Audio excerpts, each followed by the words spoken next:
Come on now. Come on now, OBS. This isn't a very difficult task. There we go. Okay. That took a minute.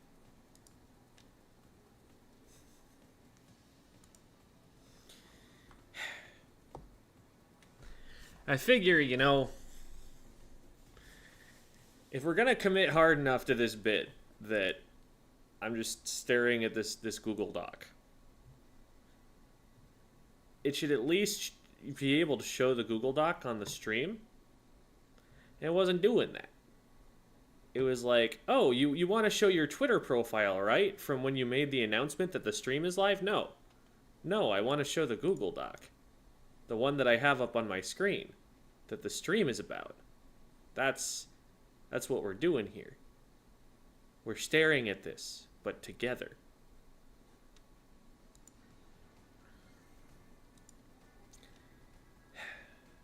Very silly of it.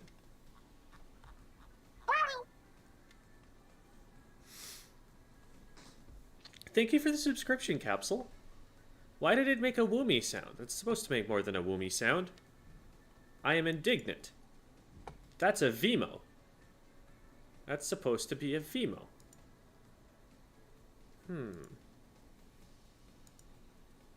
Did I never set things up on Twitch?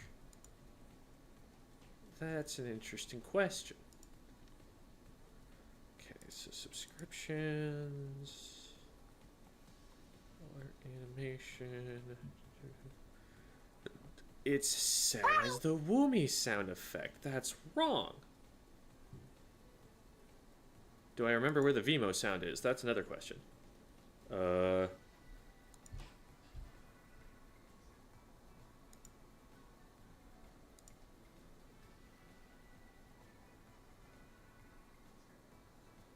Maybe. I might actually have this. Hold on.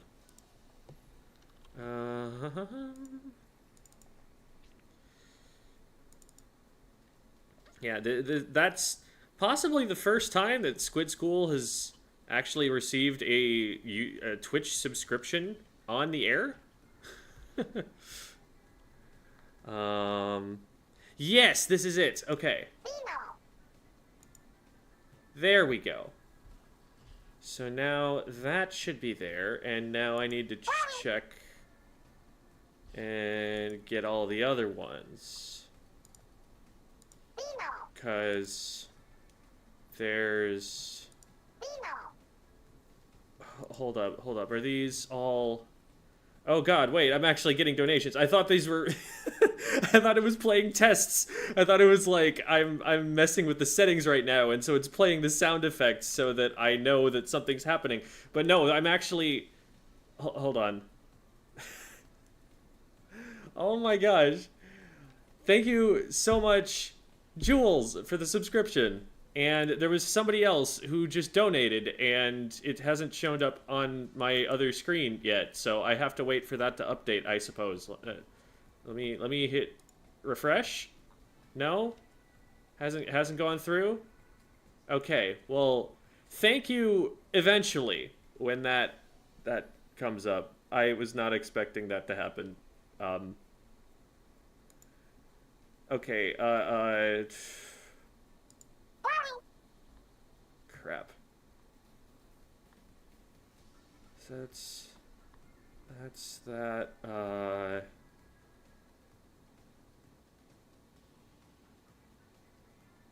Oh, wait, I'm clicking tests. Oh, oops. Okay. I was clicking the wrong tabs. So that time I probably did get a Vimo by mistake. So here... we put the Vimo in... and then we hit save settings because... Oh, okay, so I forgot to save it last time. Then this... Okay, that's Vimo... So some of them are set up. Is follows still correct? Yeah, it was follows. Okay. I think I've got it now. I think they should all make the right noises.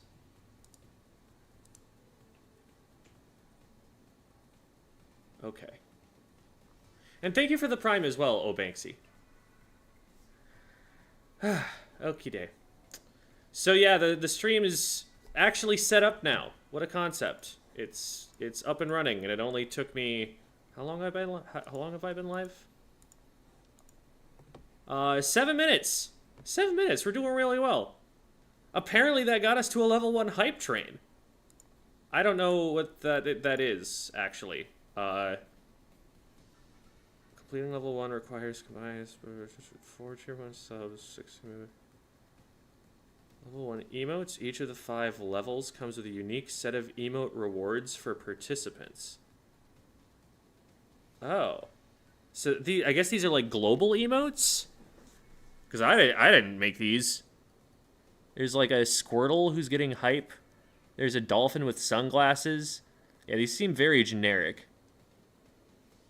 There's something getting a head pat. I can't tell what's getting a head pat, but it's something. Huh. Okay. Oh! We got there. What does that mean? What does that do? Does anybody know? Does anybody know what the... Thank you for the subscription, Phantomu. What is that? Oh, hold on, I'm Googling Hype Train. I literally don't actually know what this does.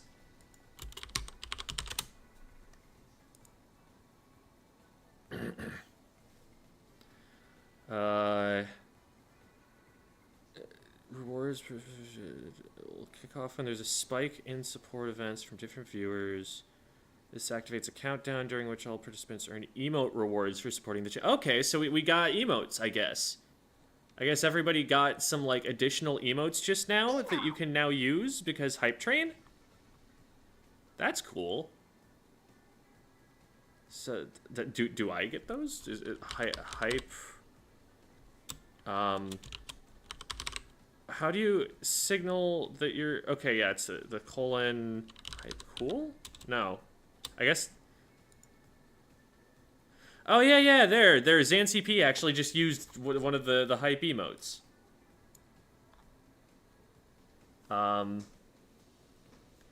Basically gonna level up and give more stuff to payers and gifted sub receivers as long as momentum... Oh, cool. And then Jules... I just saw Jules spamming all of the emotes. I realized that my chat wasn't scrolling at all, and so I've kind of missed a few things. I haven't actually started to say hi to people yet. 10 minutes in, I should probably speedrun that real quick. Hello, Ballistic, and hello, King Julian, and hello, Shaluna. Hello, Tarum Games. No Google Doc. The Google Doc is here. Yeah, we've saved it. We made it there. We got there. Hello, Laser Sword Kerbo. And hello, Jules. I've referred to you already, but hi. Hi, Silly Lily, and hello, Captain Blitz. Hello, Wolfina Shorts. Hello, Dylan Lil Buddy. Getting pho today? Huge. Absolutely huge. Hello, Squidoku. And hello, Nugreal. School on a Friday night? Yeah, you know, it do be like that sometimes. Okay. Somebody said no blank Word document, false advertising. So we're gonna hover on the blank Word document. Okay, that's where we're at now. And hello Soda, hello Lettuce, hello Karina Axolotl. Hi Ane. Hi Amelia. Can you put some paint down so we can watch it dry? Hi Keiko Rosie. Romeo is being very snoozy today. He was annoying me a little bit earlier, you know, like a healthy cat does, but right now is very much a sleepy time for him. Although I think he's being slightly awakened by people yelling in the hallway. Hello, the Andrades. Hi, Bashi. I got it right this time. No souped? I could have some souped later. We could be on brand. Hello, camera. This is Splatoon, not a Google Doc. Clickbait, unsubscribing. Hello, Sensi Bean. Hi, Choppy McDonald. Hi, Tall Asian. Hi, Nugreal. Hi, Gaming Go Lurk. Hi, Formona Donis 2, I think. Hello, Lotus Heart. And thank you. I mean, affiliate was... it was a long time coming, to be fair. It was something that has been... Oh my gosh, wait, thank you for the subscription, Gaming Go Lurk. don't know how I missed that the first time. Did it make a noise? I hope it made a noise. Wait, do I have the noises turned off on this scene? Oh, shoot. I might not have the alerts enabled? No, I do.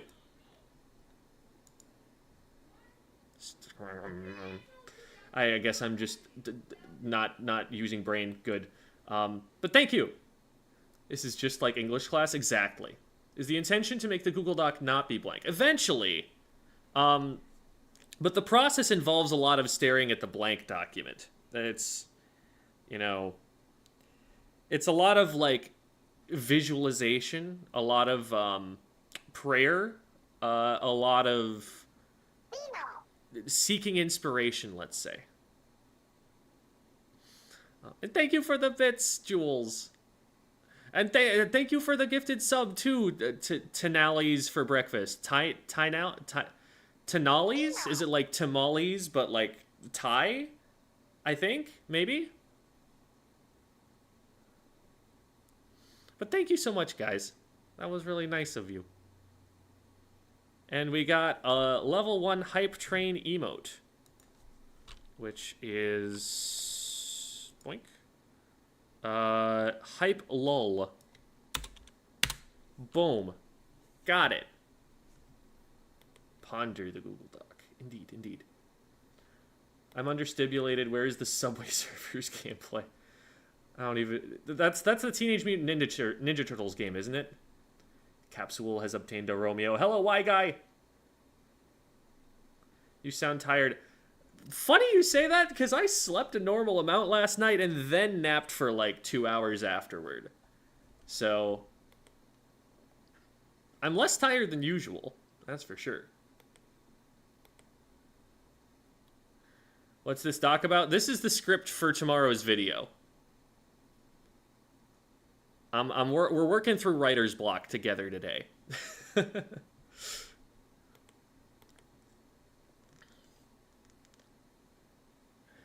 Hello, Melody PC.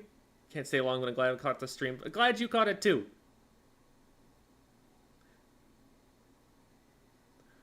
Okay, and these are things that were said 8 minutes ago, so I'm a little behind, but we'll get faster. Don't worry.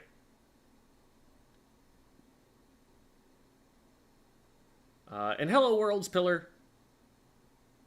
Kermit is feeding Pogfry. Yes, Kermit is indeed feeding with his Splatoon 2 Tentatek splatter shot. It's too good of an emote to not have, though. Is What Am I Doing series still in development? Sort of. Like, I've got a half-finished version of What Am I Doing Splat Zones, and there just has not been an opportunity to get it all finished with trying to do daily uploads. For a while there, I was trying to simultaneously have daily uploads on this channel and work towards an upload every 3 weeks on Rogue English Teacher. And I got burnt out on that pretty bad. I had to come back away from that. And it would be the same kind of schedule if I were to work on a What Am I Doing video. Because the thing about, like, the How to Get Out of Insert Rank Here series is that... I was working for Bravis during the time that was being made, and that meant that I had other things to do, but also that I had no, like, obligation to the algorithm to churn those out quickly.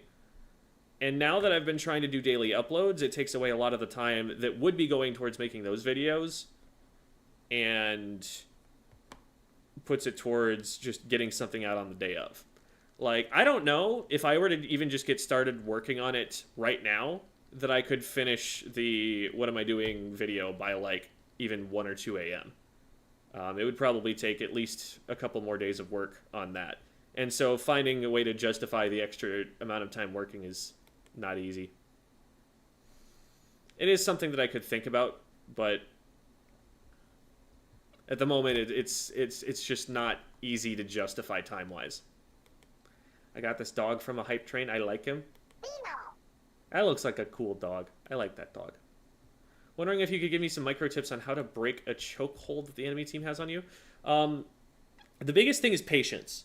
You can probably get out of it so long as you just don't stagger.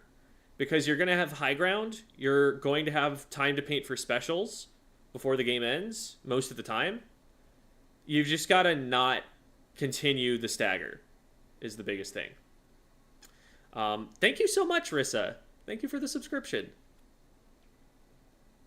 Your new subs goal of 10 was just completed? Wait, since when did I have a sub goal?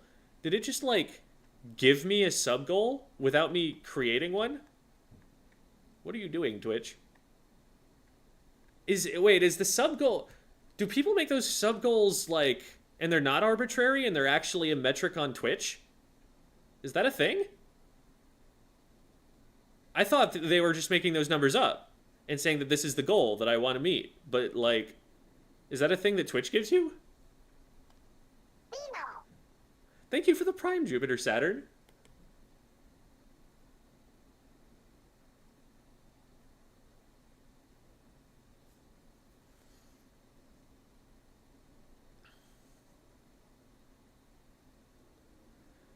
Alrighty, scrolling.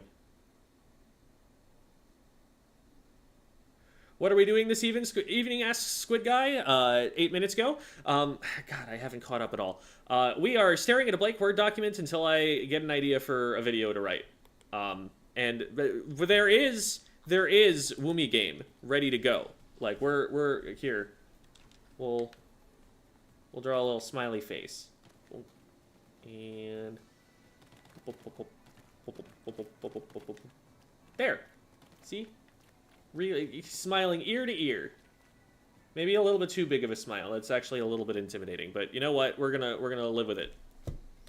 And we're gonna center the camera so you can see it. There we go. Now we got a smiley face. Okay.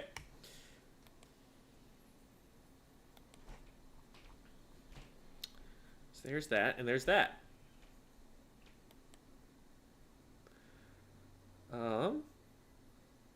I find myself losing attention every 0.76 milliseconds. Please add Subway Surfer gameplay. I don't have that game. I don't think I've caught a stream before. Looking forward to empty Google Doc. Excellent. I have not been looking forward to this staring at a blank Word document, but it feels better with people watching. Have you ever seen the old Bakshi Lord of the Rings movies? I have never heard of those. I know nothing about them.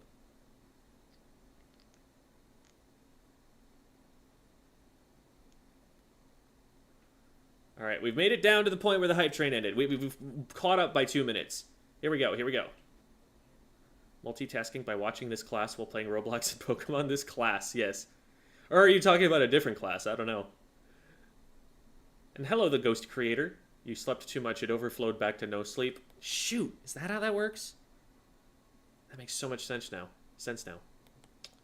Write about Romeo, a silly guy. I don't know. I already farmed Romeo for content 2 days ago with the video about having Twitch emotes. Like, he carried that video. He did so much work. I don't want to tire him out. I must go. It is time to eat pho. Excellent. Jules is definitely not hearing me say this anymore, but I hope Jules enjoys the pho. Playing this in the background while I try to work through my own writer's block on an unrelated Google Doc. Oh no. We're in the same boat. Write about Shakespeare. Shall I compare thee to a squitter's day? In your TC video, you said that Humpback's worst mode was TC, but I think Turf is worse. I was only comparing it to the ranked modes. So, I don't know. Turf... I'll be honest, I don't even think I know the Turf layouts well enough to comment on some of them.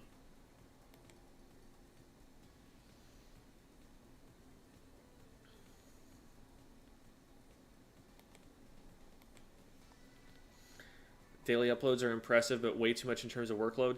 See, the thing is, they're best for the algorithm. Like, I take a significant dip whenever I don't have the uploads daily. So, it's just kind of a part of the job. Turns turf war into spawn. Oh, okay, there we go.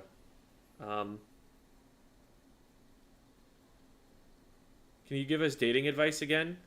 Put yourself out there, Squiddo. There, I did it. Takes me 4 days to make a 2-minute, 30-second video. Yeah, if you're going to try and upload daily, you're going to want to maybe pick up the pace a little bit on that. Jim did his homework applying for affiliate. Yeah, I guess that was my homework, wasn't it? Squid Schools have ads now. Oh, I forgot about that. I think it just like had that as a default setting and I didn't change it. But we'll see.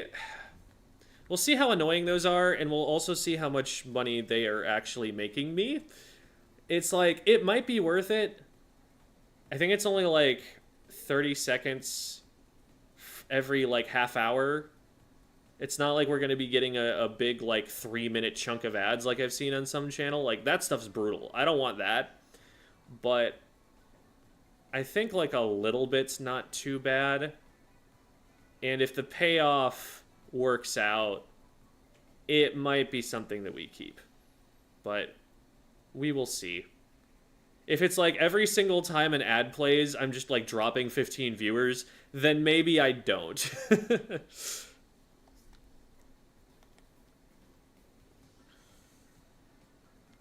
Quick question, what do you call the part of the car that has the little emblem of the car company? The logo?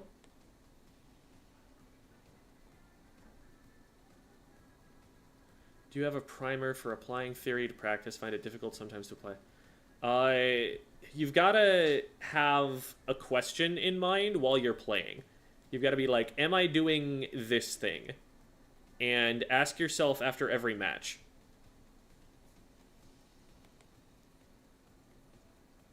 So happy I managed to grab a founder's badge. Oh, yeah, that's a thing that exists. I forgot about that thing.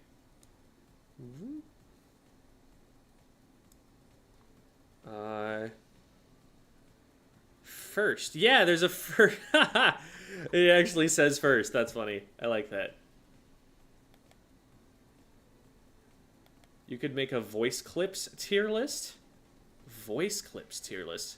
There are a lot of those, aren't there? Like, I've got a folder of the Splatoon sound effects.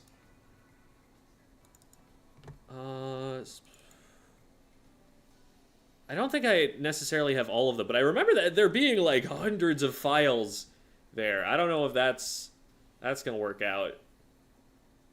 That's gonna be a long one. It's the Joker smile. Oh no! Wait, is it the Joker smile? Is it too? I'm self-conscious now. Okay. See if we can do it from range. Blip. Oh no, wait, we can't because it's gonna do this paint. Maybe we have a mustache? Nope, now it's crying. Okay, we can't do that. Blip. Blip. It's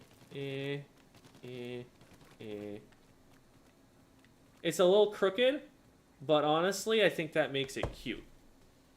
So we're gonna keep it. Okay. I don't know if you will see this, but Bob the Jelly will get covered up by wallpaper soon. Where's Bob the Jelly?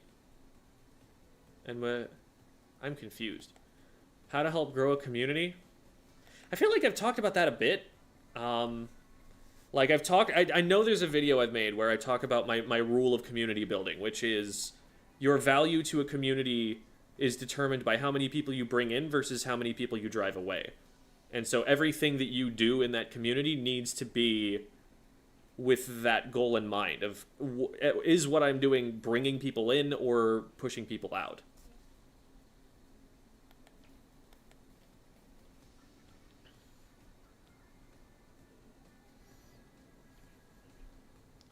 Hi, Z-Tech. Could you create a video on when to use stealth or shark? I'm gonna put that's not it. I'm gonna put something on the Google Doc now.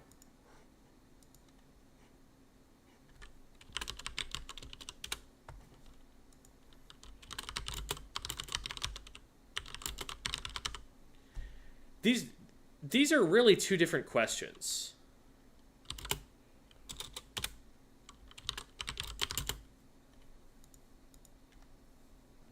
So, those are some ideas. It's not a blank Google Doc anymore. Wait, false advertising. Oh no, whatever. We'll let it rock.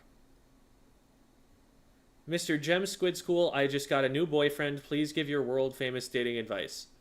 Well, you already succeeded. You got the boyfriend. That means you won. You never need any more dating advice ever again until you break up. You're done with dating. Now everything is easy. There are never going to be any problems again. This is not true.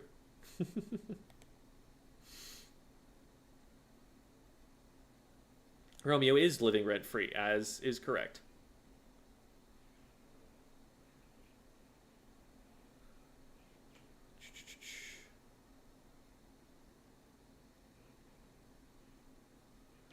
I was watching Scott the Woz Switch 6-year video, and he mentioned S3 at launch, not liking it because he kept dying, and it's hard. Wish we could... People in that situation advise they can understand it. Makes sense. There's... I think some of that might also just arise from a place of... Some people want to be able to engage with the game without having to spend a ton of time on it. Like... There are definitely games that you can get into that get good, like 100 hours in, but that until that point are not fun, and if you don't want to spend 100 hours, you don't want to interface with the game. And it seems like it might just be that kind of case with Splatoon 3. Because, like, Splatoon is hard to get into. Like, the first little while that you're playing this game is not easy. You're playing a control scheme that you've just, like, never touched before. So, I get it.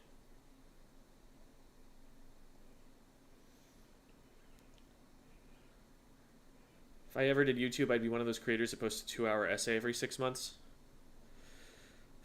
That's such a scary business model. Like, imagine one of those videos, even just one of those videos flops. What now, right? That's scary.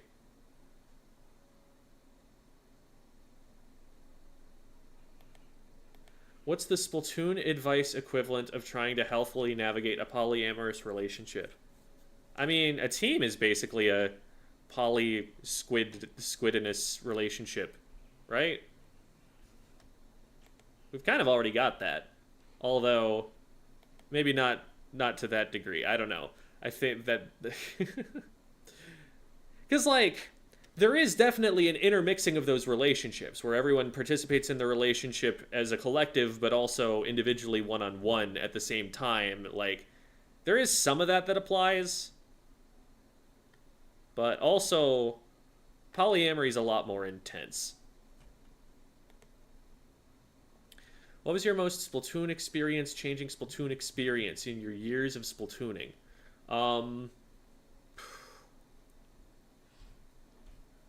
Probably, like, winning low ink with the Grillers. Because that was this, like, huge pinnacle moment.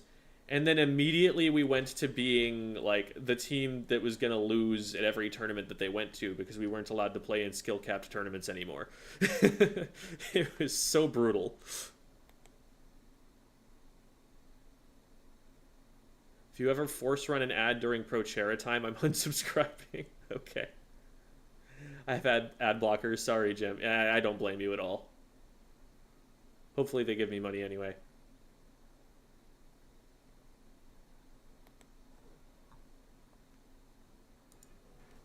Every half hour doesn't seem like a bad idea in terms of balance. Yeah, the other question is just like, am I making any kind of substantial amount of money from that? Because if I'm not, I'll just turn them off. That's about the most that I ever want the ads to be. And, like, if you crank them up too much, they go from being 30-second ad breaks to being like 3-minute ad breaks. It's gross.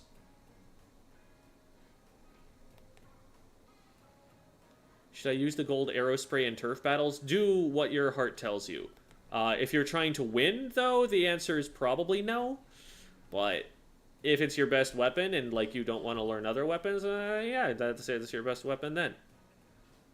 Mr. Gem, Squid School, my new boyfriend is polyamorous. I need your world-famous dating advice recipe. Please cook. So the question there, and this is, you know, this goes back to all of the Splatoon advice too. Like, I need what the question is about that, because there are some legitimate questions to be asked about that situation, but I don't know which ones you want me to talk about. I can't just like unload an entire essay on that right now. Could you make a video about skill floors or ceilings with weapons? I guess there's a little bit of like deciding which weapons you want to play that would answer, but I don't know what else is useful comes out of that discussion.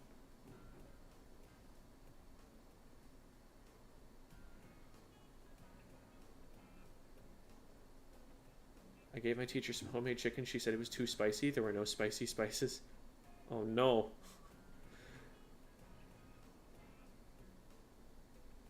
Show off my board. Among Us color tier list. Ooh. This is right up there with the Kirby color tier list. It's just never going to make anybody happy. It's always going to tick people off. So that actually means it's an excellent idea.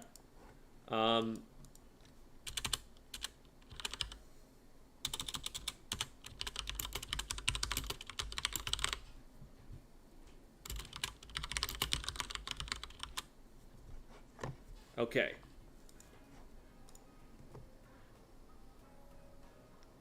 Notice from your gameplay and your videos that you don't use the D-pad to super jump? That's not true. You have to use the D-pad to super jump. Oh, do you mean to... Oh, to teammates. Right, okay. It's basically just that I haven't taken the time to learn to memorize like where my teammates are on the D-pad. Part of it is also that there's an extra step of recognizing which teammate you're jumping to by using the D-pad. Where it's like, I need to know that that teammate over there is the one I want to jump to before I can use the shortcut. Whereas if I just aim at them, now I know that like that's the location that I'm going to go to. Because sometimes the dotted lines can like crisscross and be confusing and I get mixed up. But there are definitely cases where it would be faster to use that, and I don't have that tech unlocked yet.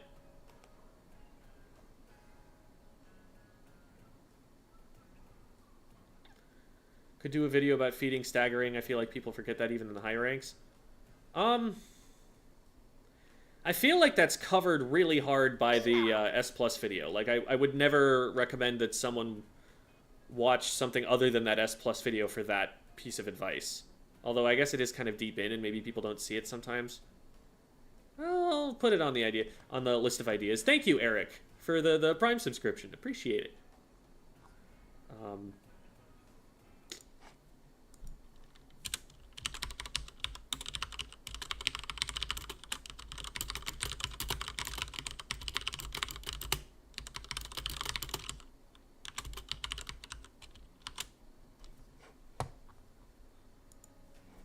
Okay. Oh, and thank you for the Prime Maiden of Air. Appreciate it.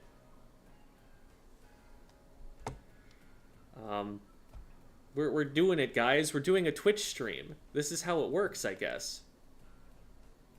To camp the enemy base or not to camp? That is the question.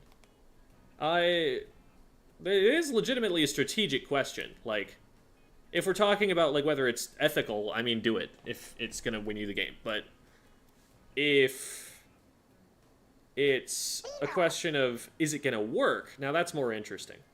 Thank you for the Prime, Linda Lynn. Man, we just started collecting primes all of a sudden. What happened? That was weird. It's like copycat crimes.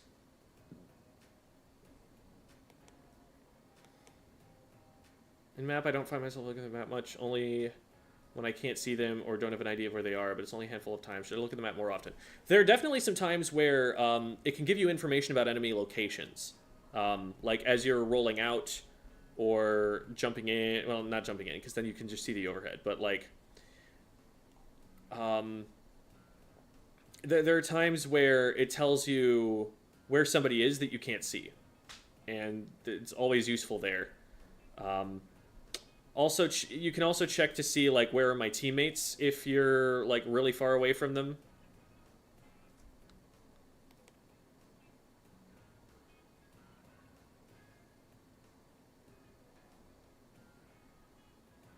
Teach me how to use stealth as a blob. Good luck. No, it's not really as big of a part of your playstyle. It is important to not be seen by the enemy team. Just, you're not going to be sharking. My friend just told me about the pop quiz. What was that? Oh, it was a quiz on mid-fight movement. Ren helped me put it together. Ren actually came up with all the questions. And then I just facilitated the taking of the quiz. I was the proctor for Ren's quiz.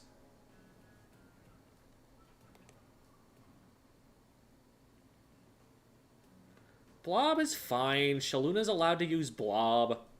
Don't be discouraging. God, why am I behind 9 minutes already? Okay, I need to zoom. I need to zoom. Really like the Tri-Strict video. I think there was an Inkjet one too a while back. It would be nice to have more of those. How to crab, how to reef slide. Some of those I can't make because I'm not the expert on the special. I have done a video on a crab tank technique for specifically the splash, which is one of the only weapons that people run crab on right now. But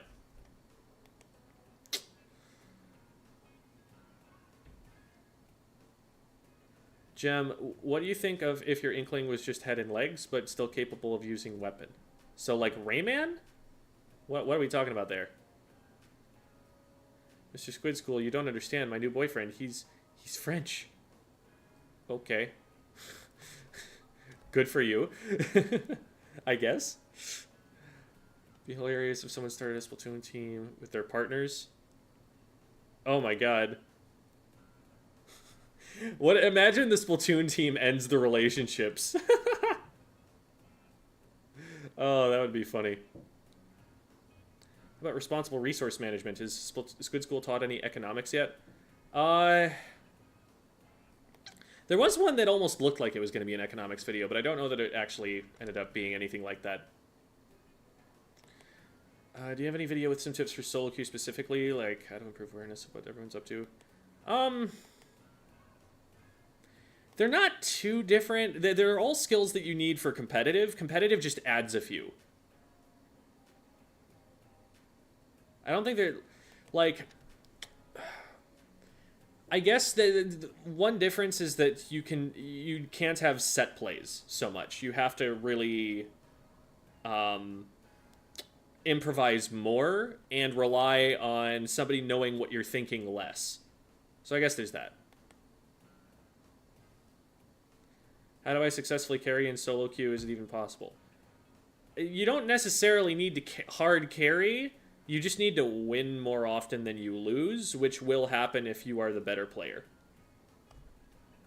So don't worry about those results. Just worry about learning the game. And the results will come with it. Made a series on how to play the different maps. I actually had one of those going in Splatoon 2 for a while. The map mode of the day. That was a really time-consuming series. Like, even just making a single one of those was like a 30-minute video. But it was something. It was definitely nowhere near as popular as the more general videos, though. They were really specific and, like, competitive focused, and I think that there was a smaller group of viewers that wanted to see those. What's your splash tag title? Live streaming teacher. Where's the doc? I guess we haven't flipped back and forth to it enough yet. So here's where we're at. It's not blank anymore. I'm sorry, I lied. No, I didn't lie. It was blank at the beginning. You were just too slow. Have you thought about making separate mode tier lists for every weapon? No. I don't think... I would want to be a lot more in tune with top-level play as an analyst to get that specific about things.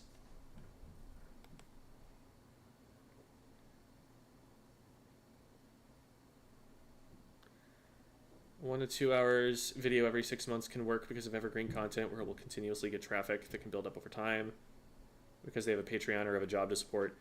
Yeah, the having a job to support thing would need a little bit of work. Talk about the different aesthetics and appearances in Splat 1, 2, and 3. I only have experience with 2/3 of those. Video about how to get over skill ledges, plateaus. I feel like a lot of those are kind of like just here is a very specific thing that an individual player has not figured out.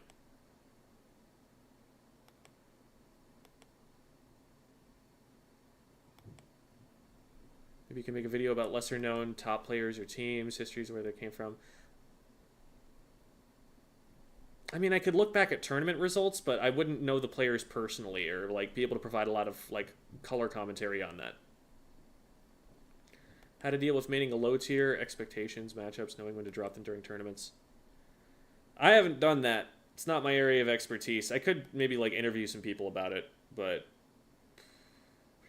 greetings for Span. I watch your videos to improve my English comprehension while learning some guides of Splatoon, but most of the time I turn on the subtitles. Hope you're doing great. Welcome, Eric. I mean, Eric has been here, but you know, what replay to use for a VOD review with you, like what to look for. Literally, just make sure it's long enough, and that it wasn't like a stomp in either direction, and that you're not playing a different weapon than usual or a different play style than usual. Like, if you're running like triple Hydra because solo queue is awful, and so you have to play like a way more frontliney Hydra than normal, don't give me that video. Give me a normal one. Otherwise, we'll find something. Have you done a video on knowing when to push? It's the S Plus video, and the answer is when you have an advantage and will get something out of that fight on balance, statistically speaking. Thank you for the bits, Rissa. Subtitle gang, rise up, show love 100. Thank you. Google document looks weird. It's a little bit off to the side so that my head can be right here. I've marginalized myself for the sake of I've put myself in the margins, you know, marginalized. That's not correct, but anyway, it's good hearing Gem say Blob is fine. For I've been mocked before on your Discord for being a Blob baner. It's like everyone who's saying that is going to assume that you're talking about like competitive play and that you're aspiring to reach a certain point in competitive play. And that's not always a fair assumption to make. I will say if you're trying to get higher than like Div 2, Div 3, there probably is a better weapon to choose to get you there faster. But if you want to do it on Blob, then do it on Blob. And if you find times when Blob makes sense, go for it. I can confirm the Squid School dating advice works. Does Phantomu have a Phantomu friend? That's exciting. Do you have a video on table turf advice? Actually, yes. There was a video where some people from TBS, Table Turf Battle Server, were giving me advice from the perspective of tournament play. You make me feel like dancing? Thank you. That's I don't know how, but I'm glad that I make you feel that. How fast does the game go in top level? I mean, faster than it goes anywhere else. So, you know, speed is an advantage. The biggest difference, I would say, between top level play and like low level competitive play is that when a fight happens and we go into this state in between fights where like everyone's, you know, prepping their specials, they're taking space, they're trying to play the objective and waiting for the enemy team to resist them again. During those times, the top players get more done than low-level players. Like, they get up into your base after one fight win instead of taking 2 or 3 to get in there. And they get the objective moving faster. And, like, those are really the optimizations that I think are most significant. Is my X power a good measure of my skill level? Kind of. It's a good measure of certain skills, but not all of the skills that you need in a competitive environment. It's a good measure of your mechanical skill, It's not a good measure of your ability to make call outs, to coordinate with your teammates in a formal, like, game planned way. It's only testing your, like, improvisation and your mechanics. But it is still a pretty good measure. Like, saying that, you know, one player is 2200 X power, one player has got a 2600 peak, one player's got a 3K peak. Like, those are three very different players.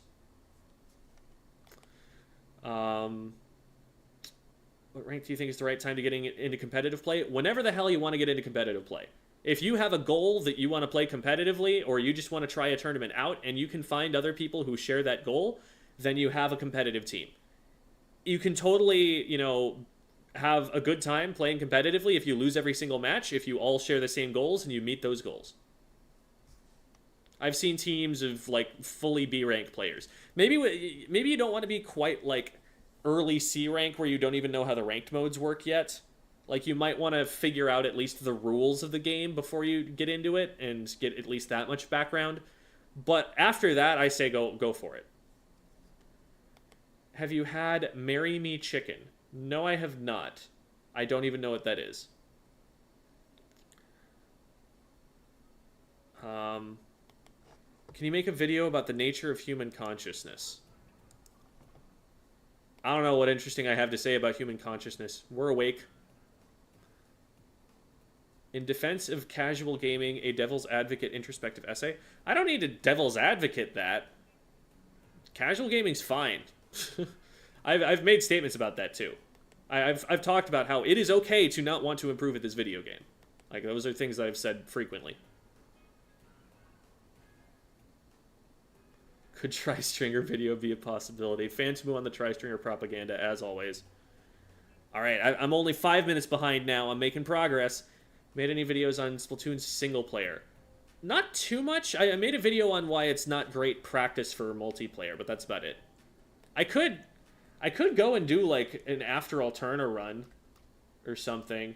I just don't know how to make that into a video. It's like, is it just like us hanging out and me going through and dying on that one spot where I've missed the rail jump every single frickin' time?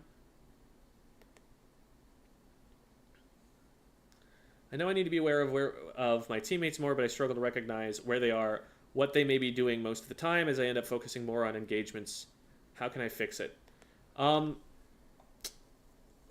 Factoring your teammates is a part of the engagements you take. Like, think about, if I take this fight, will I have backup? Will a teammate look at this? Am I at an angle where I can hit this target and also a teammate can hit this target?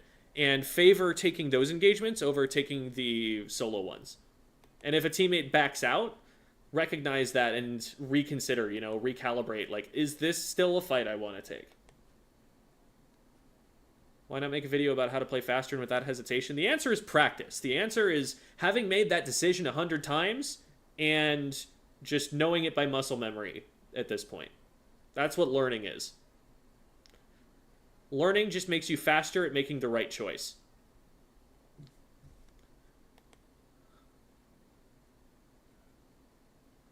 Could you do one tip for every div? I could only...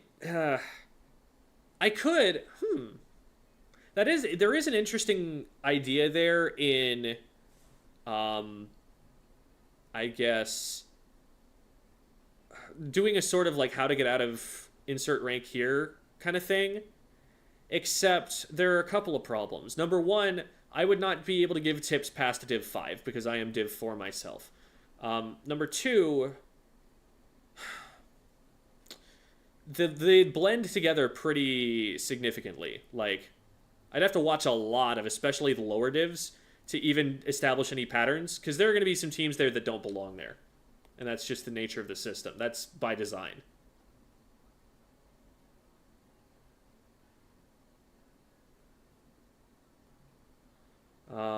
Is the medals system a good judgment of how well you performed in a game?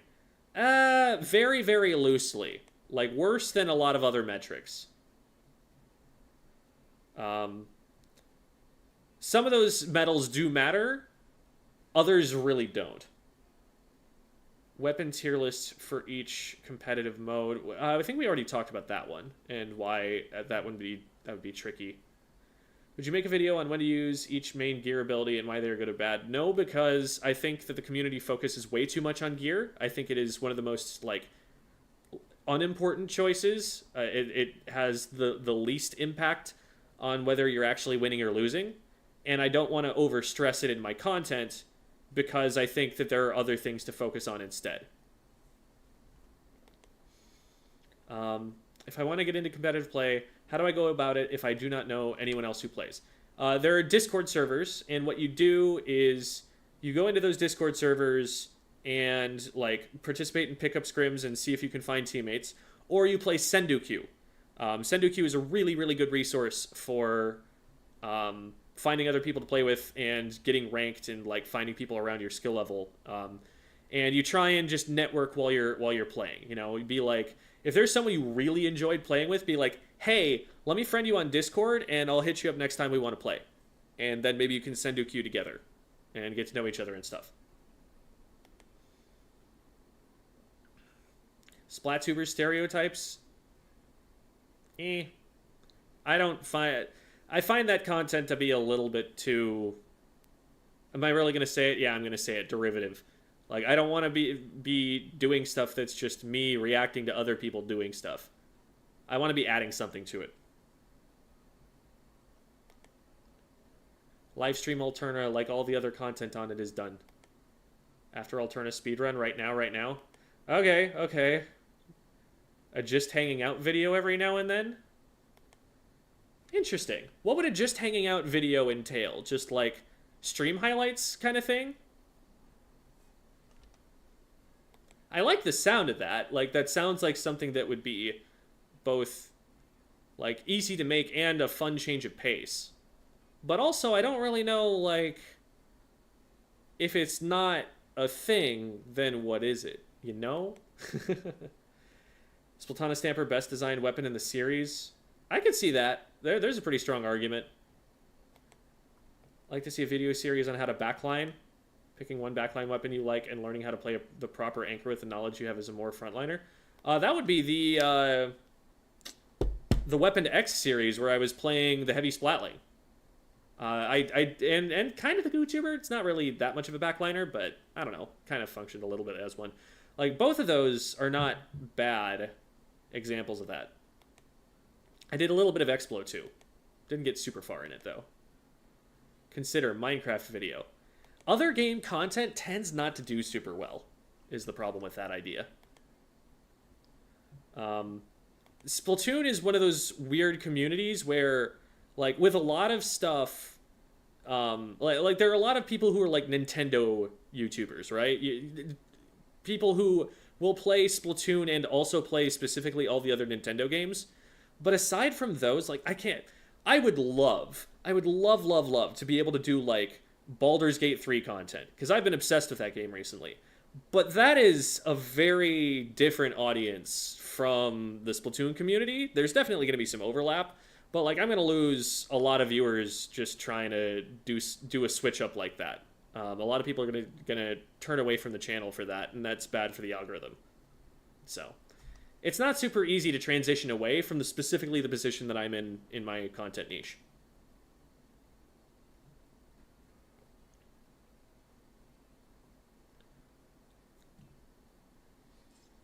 Focusing on the times when you need to use your weapon for roles it doesn't favor.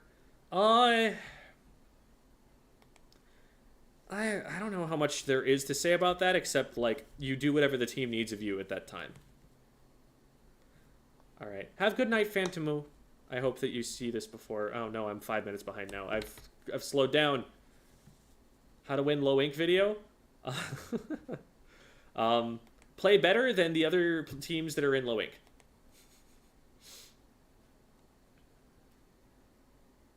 Practical guide to SendoQ, that already exists, yes. Thoughts on making a video about what you think the ideal kit for each weapon would be? Oh, that's a lot of thinking, and that takes a long time. Every single weapon, that'd be a lot. Stream games, and then you go back and talk about your own thought process in the game. So VOD reviewing myself, I think I've done a little bit of that before. I find that I get a lot more out of VOD reviews when I get other perspectives that, like, I already know like what it is that I'm looking at, and so it's hard to find something that feels insightful to say about it, I guess, because I already know about what I'm thinking about it. It's a good practice for practice for my own sake. I just don't know how invested other people would be in that, as so much as me talking about somebody else.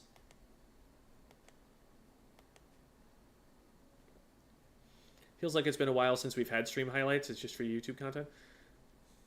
Stream highlights do take a while to edit, actually. Like, it takes as long or longer than a lot of the content that I make. It's actually way easier to write up a 5-minute script and then just slap Splatoon video in the background, where I just have to play one match and now all the video is set. Whereas with editing stream highlights, I need to take a full like 3-hour VOD or something and cut it down into the right number of pieces.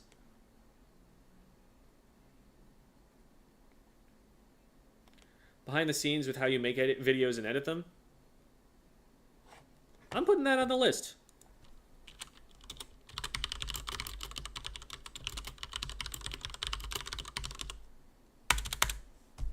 I like that idea.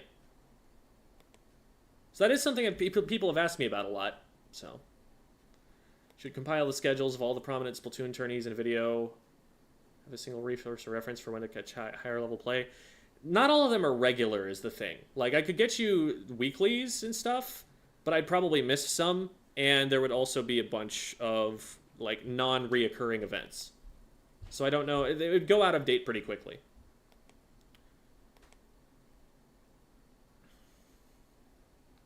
One thing that I thought about was, for Silly Comp Sunday, taking each of the Silly Comps and evaluating them for their effectiveness in tournament play after the fact. Because that was originally the intention behind the stream, but it kind of turned away from that at a certain point. Like, we just kind of stopped doing that. And so maybe a separate video, I thought. But then I started actually writing it and scripting it, and it was like, oh, shoot, this is going to be like a 9-page script. Like, this is way longer than I want to be spending every week on this.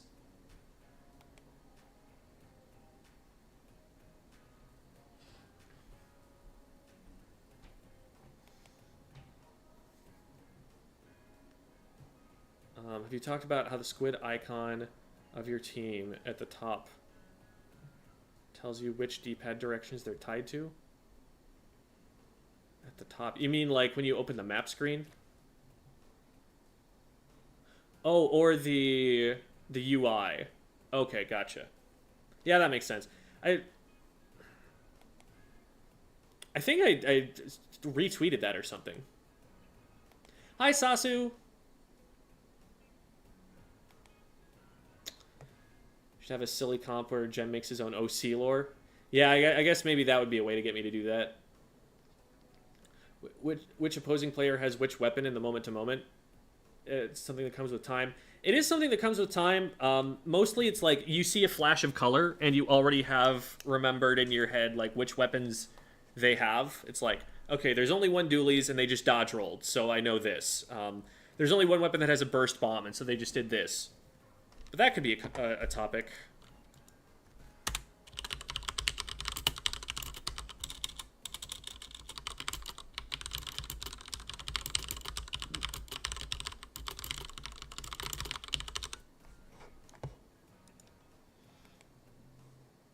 Really like the Mahi Mahi movement videos. Maybe some of that for other maps.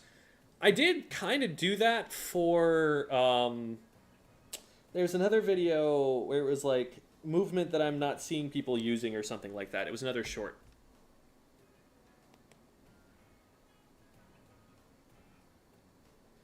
Those videos didn't do particularly well compared to others, for the record.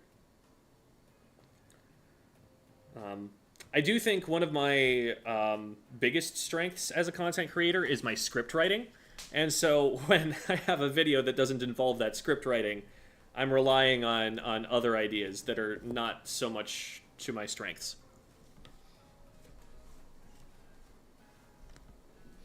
Do you think when chess dropped, it was like the Baldur's Gate 3 of its time?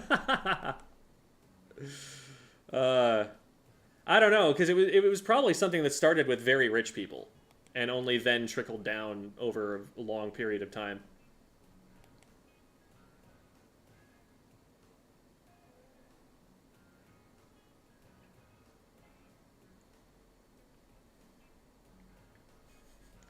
If Romeo is a cephalopod, what weapon would he play?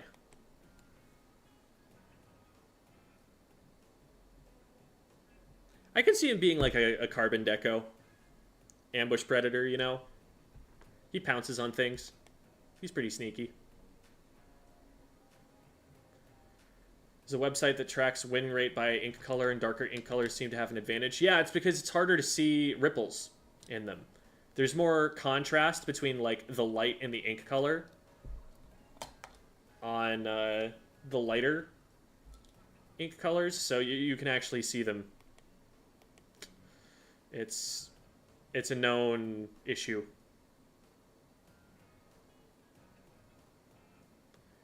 Referencing other games and game genres and how you can learn something that you can take into Splatoon. Yeah, I mean, whenever I see a comparison, I always write about it.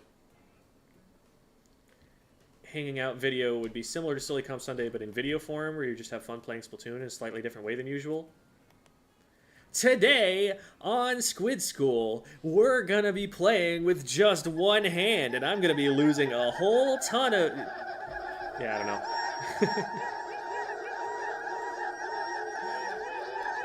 Thank you for the raid, SQ Flash. Welcome, everybody. Taking a match you had that was an awful comp and how to turn that into a win. Yeah, that sort of thing, like dealing with solo queue comps, might be a topic.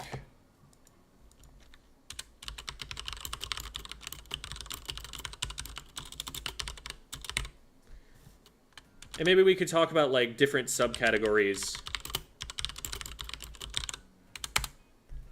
within that. Just heard the most piercing screech outside. Hope nobody got murdered. How long do you think your Inkling has stood in that spot in the training room total? Let's see.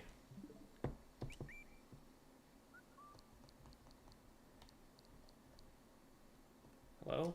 Profile? That took a while. Okay, probably at least 1,800 hours would be my guess.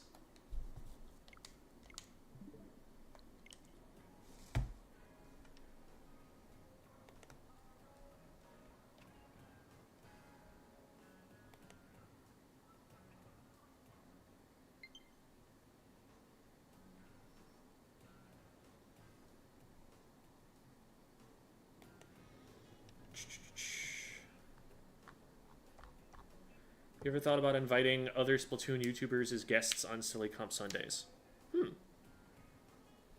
That's an idea. I actually haven't, genuinely. I've always wanted it to, you know, be someone that I knew. And it's for the reason that, you know, I want it to be good for the content. Like, I want people who the audience is going to connect to, people who are going to be, you know, appropriate on the internet. But, like, other YouTubers know how to do that. That's an idea.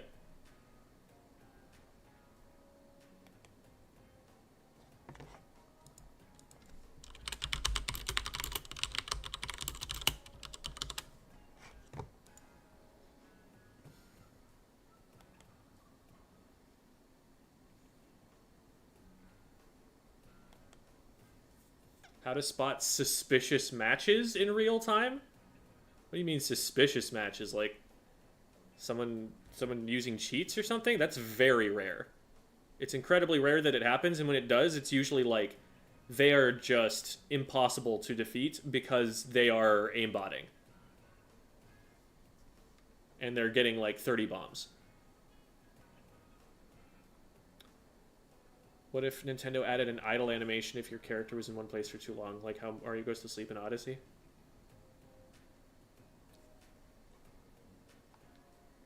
Bro has stood there longer than I've played the third game. Yeah, I mean, he's stood there longer than I've played the third game. Maybe we peep the horrors of the doc. Blink. Here's the doc. So annoyed at yourself?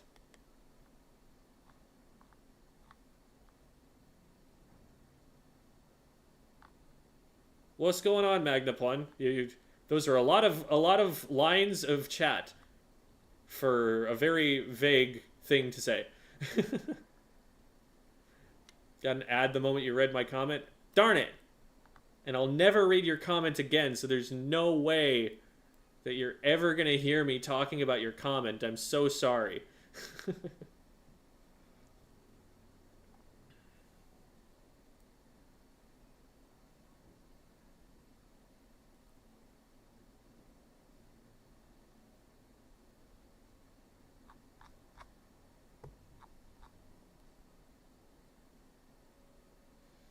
This sounds like something personal, Magnapon, that you might not want to be talking about in a public setting like this. I like, especially if it's going to get emotional, probably just not a good idea. I'd consider being cautious about how much you say. Because team stuff like that can be sensitive.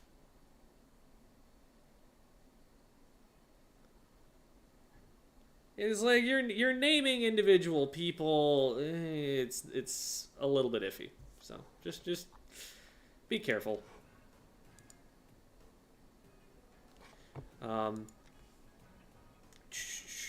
Okay. Well, now that we've made it to the bottom, what was I gonna do? Oh, right. I was gonna. All right, we're doing something.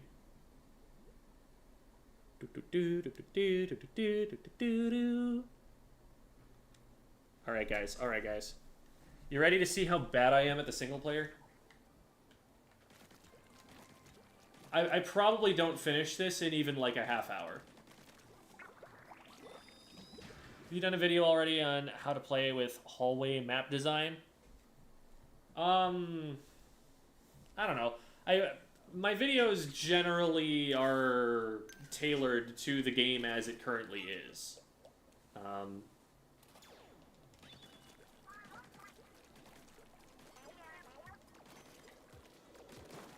Multiple 5-star and 4-star weapons, and I still have not beaten Alterna. Just for lack of interest, lack of trying, or have you been trying a lot and haven't been able to get through it?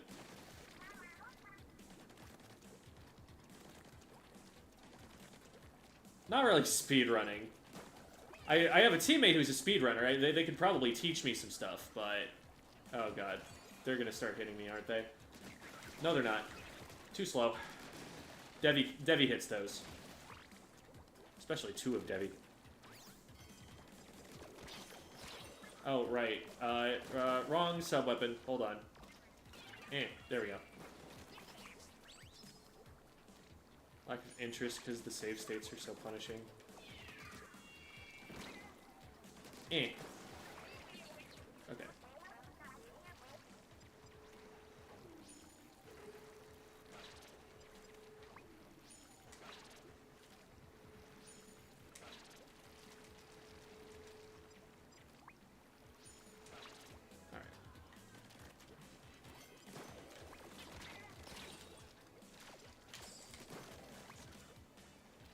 Is there a sniper? Oh, what's the sniper looking at? You cut that out. Not the little buddy slander. Little buddy is like not even a bad sub weapon. I just prefer something that one-shots most of the time here. There are some cases where I will like switch to Little Buddy, like especially the platforming sections with the blocks, because Little Buddy is really good at like triggering those for you. I know there's extra salmon eggs up there. I don't need them.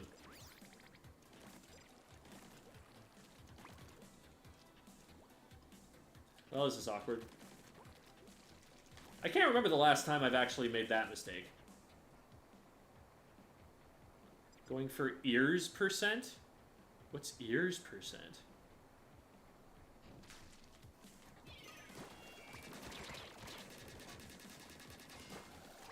Undercover Brella strats. Just keep shooting it. It's fine. The bear ears? Oh, you get those for after Alterna? I thought you got those for Final Boss. Would Lil Buddy be a good sub in the multiplayer? No. I don't think so. Like, it doesn't do damage quickly enough.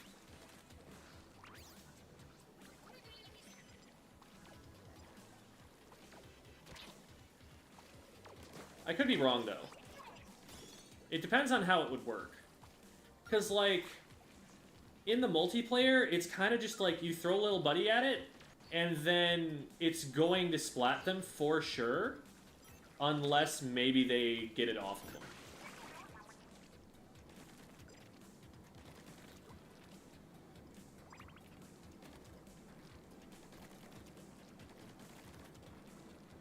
After alternate, okay. Eh, screw it, we'll do it the fun way.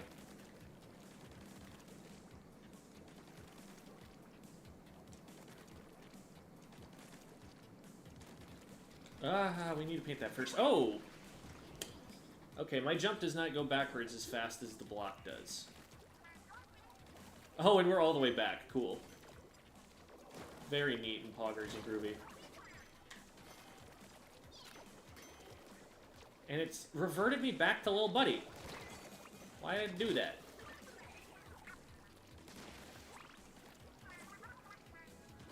Max upgrade, Little Buddy? Yeah, and max upgrade Hero Shot paints more than any other, like, main weapon in the game. That doesn't mean that it's normal. That's not the state that you would put it in the multiplayer for.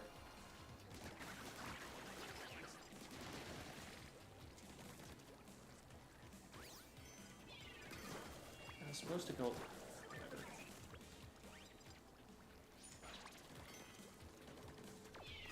Hear me out, Little Buddy skin for Autobomb. Jumping there saved my life, by the way.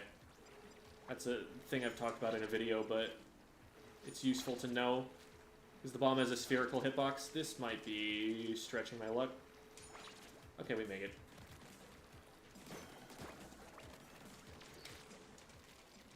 Alright. Make you engage with this mechanic.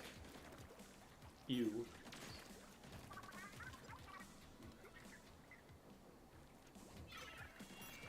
You silly, you saw me go up that wall. Why didn't you just pre-fire me?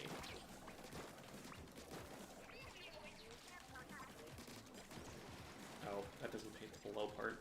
It paints the other side. I don't know why I threw that bomb. That doesn't help. Upgrade point? Wait. Why did I get that? Was it some number of, like, salmon eggs I earned?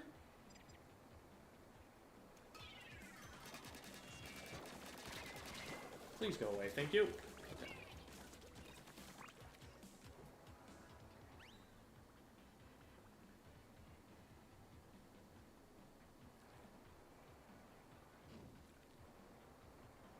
Want Moz as my sub-weapon?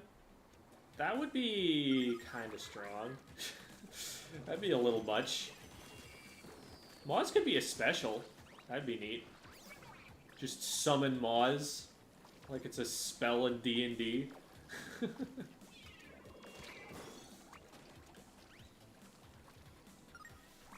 Squid summoning.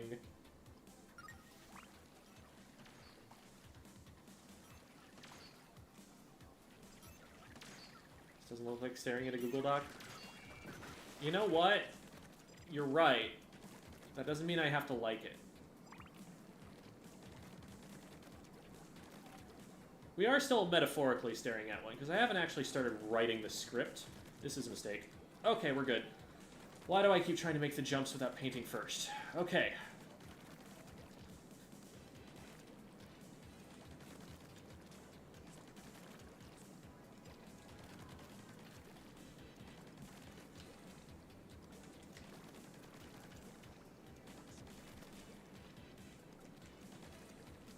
I think we make it here. No, we don't. We just die, and we have to do it all over again. Very cool.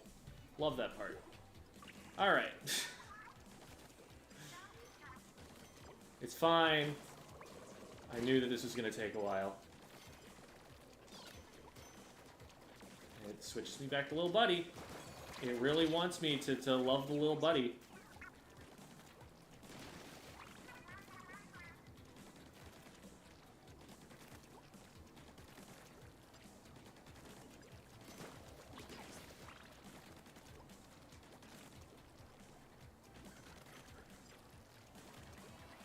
Hello.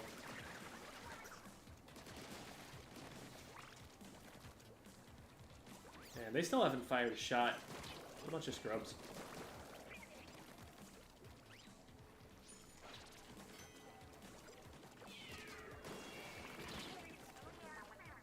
Most of the difficulty comes from length. Oh, absolutely.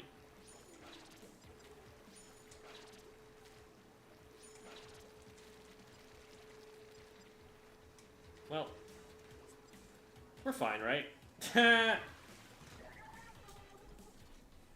Yeah, impatience is also a factor.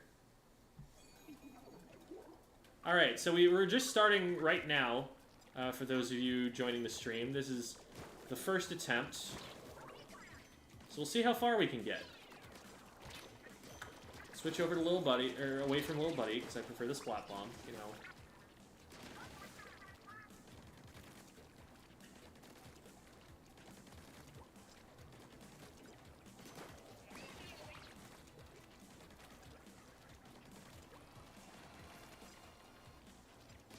Woo, attempt 1. There we go. There we go. Hey, they fired shots. I mean, not that there's any precedence for whether they fired shots or not. I just find it really interesting that they managed to get shots out of their weapon. Oh, come on.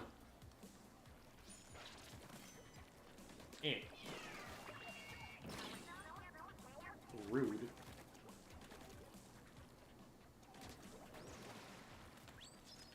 And there we go.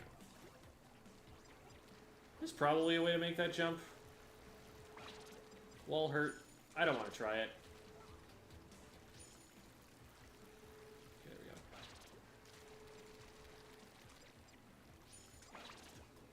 we go. And we're up.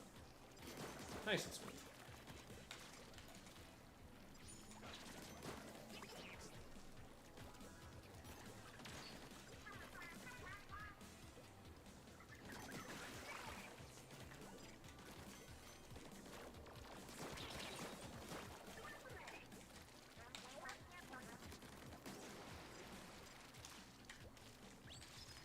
Huh, I didn't really lose any time for having my armor broken there. That's neat.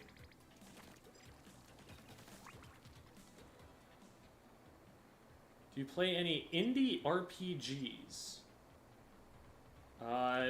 No. Can't say I do. That's a specific genre. Can you solo queue tourneys? What do you mean, can you solo queue tourneys? What does that mean?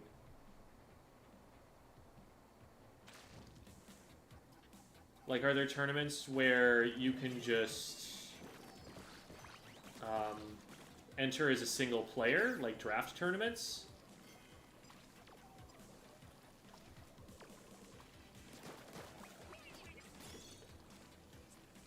There are a few of those. Not a ton, but there are a few.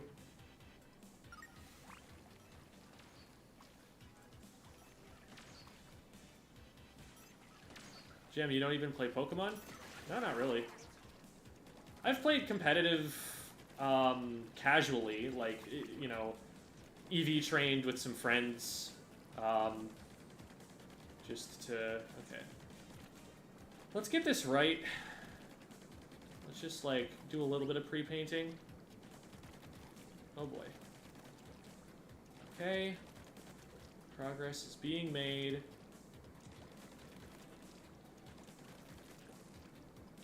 Walls, so if we miss the jump, we're still okay.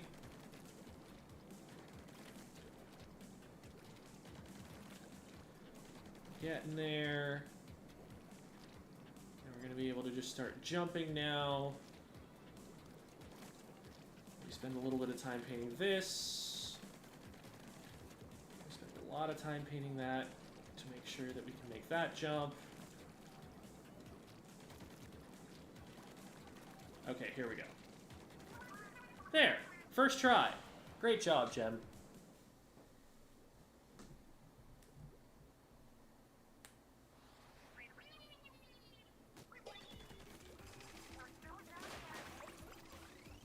Oh, man. I hate this part, because I'm not going to be able to look at chat. I'm going to need to be continuously looking at this to see my next targets. Hopefully I can get through it pretty quick.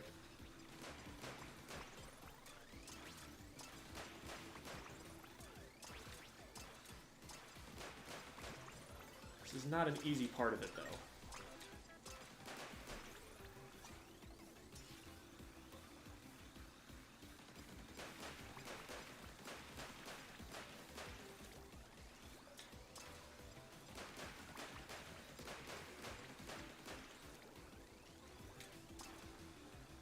So far, so good.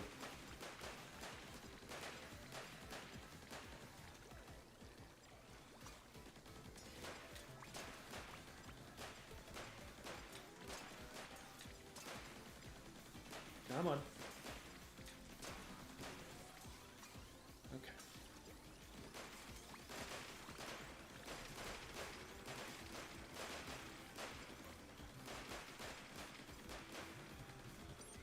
Come on. Okay.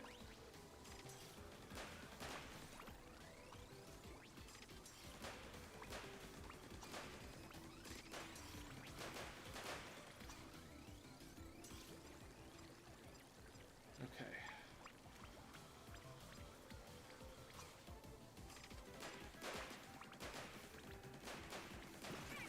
Oh, I got them all too. Just didn't get them in time. Okay, but that looked promising. Just a little bit more focus time and we probably get it. In before all the easy mistakes start creeping in.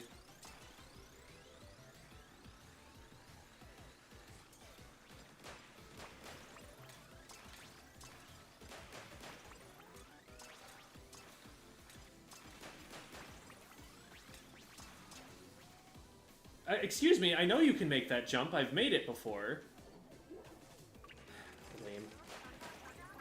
I don't need an onion ring.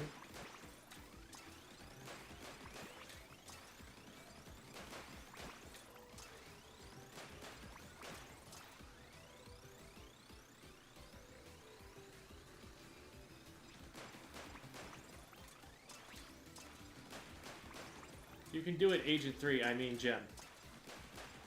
Are we Agent 3 in this? I thought we were... Ah, come on. Move, move, move.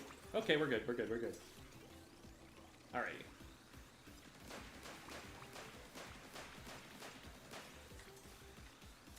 Return, please, thank you. Nice and smooth there.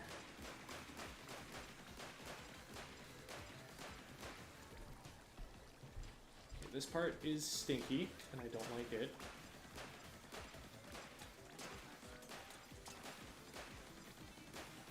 Because of that.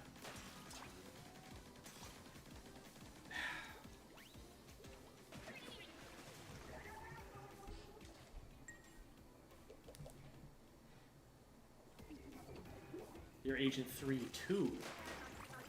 So you're Agent 6. I see, I see. It's multiplicative.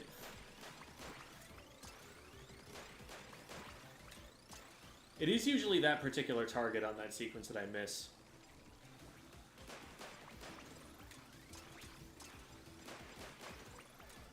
Boing.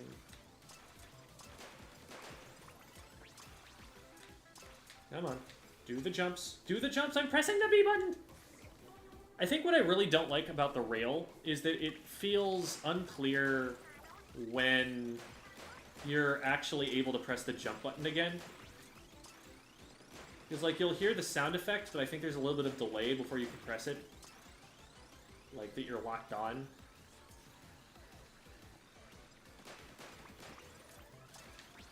Like, there, I pressed it after the click happened. You just kind of have to know that you need to wait just a second until there. I pressed it a little bit too early, and the jump didn't happen. So that's usually what messes me up with these, is like, I miss a jump that I thought I was gonna make, and then I lose time on hitting the targets from there.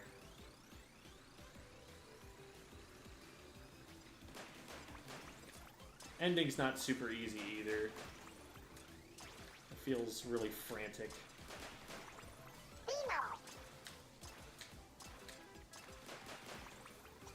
Thank you so much for the sub, Debbie.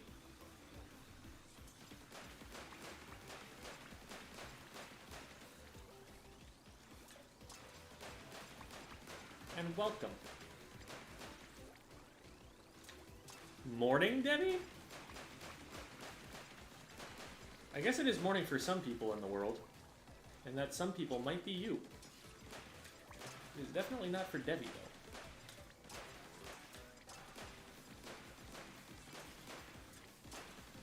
Okay, there we go. That was clean. Now we do the silly thing.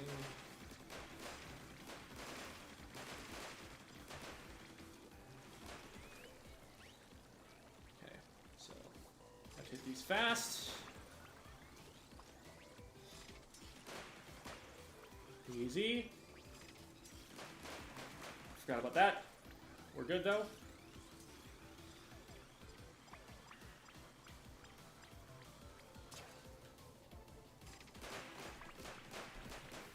There we go. Alright. First try. Easy every time. And now I can get back to reading chat a little bit more, because I don't have to be just constantly staring at the screen. That's what? Chicken butt? I can't believe you've done this to us. See, this is where you really want Lil Buddy.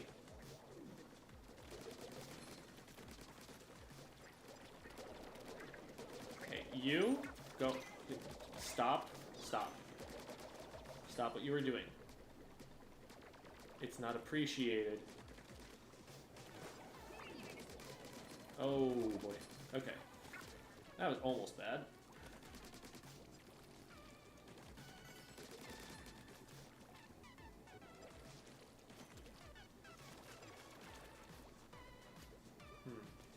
Can I get that up and over? Yeah, I can. Okay.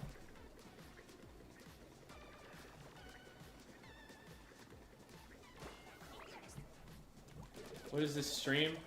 It was me brainstorming video ideas for a bit. Or just kind of like sitting in writer's block. More like. I mean, it's... what's the difference, right? And now... it's this. Oh, right, I know what I gotta do. I need to yeet. I said I need to yeet. And then that's gonna appear underneath.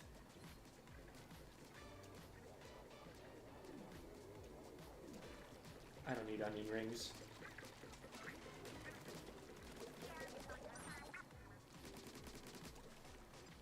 Eh? Alright, I think I can hit him with Lil Buddy from there. No, I can't. Never mind. That's false. So wait.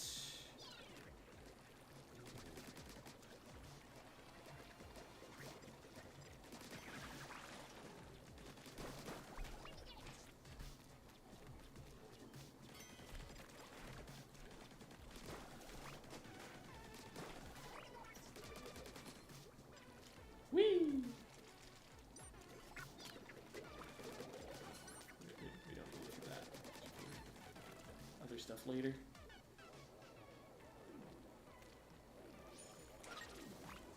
Okay. Is there a way to jump up there? Probably not. Not from... oh, it's probably going up over the top like that? I don't know. Eh? Oh, sorry, little buddy. Come on back. Come on back. This is the part of the writing process where you procrastinate by playing video games. Yeah, that's also true. Whee! Like squid fry rings. Yeah, they're like squid. Oh man, I need to be healed. Okay.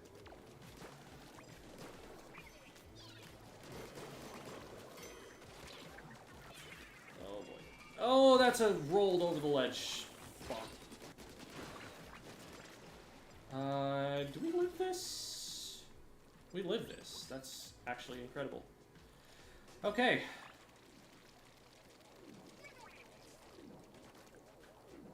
Oh boy.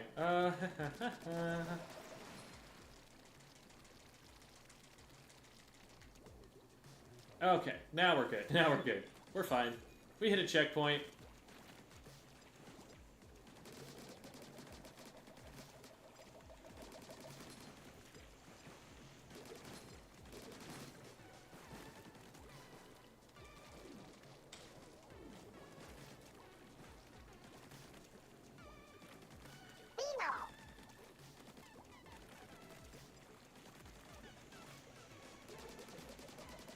Oh my gosh, thank you for the gift subs, Anonymous. Really appreciate that.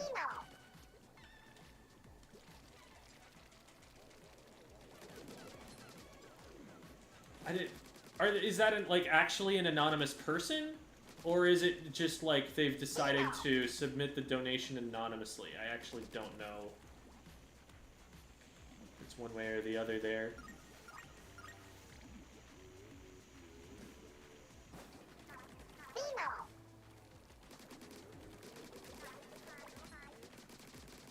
I didn't mean to make that anonymous. Oh, okay, so it was Debbie. Okay, thank you, Debbie.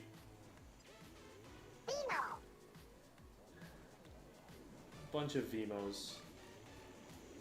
Okay, now we can drop on that.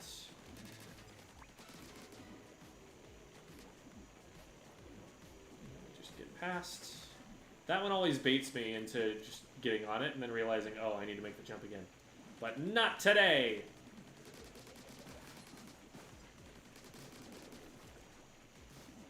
Alrighty. Thank you, Agent 2. I had no idea that it was time to move. Eh?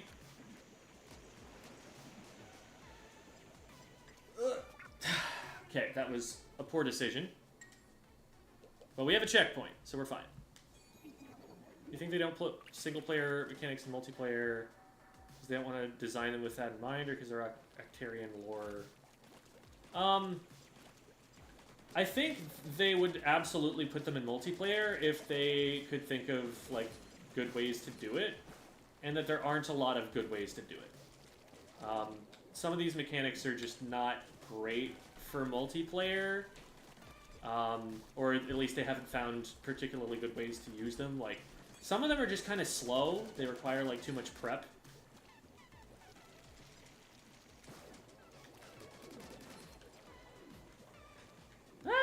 Okay, we're alive, it's fine, we're good. And we'll go for the next one. Hey, stop that. Okay.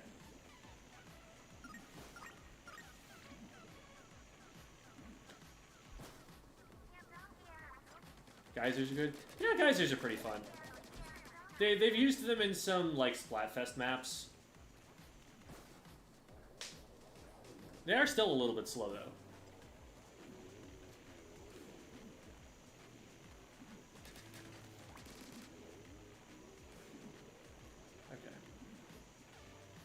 First time playing the single player?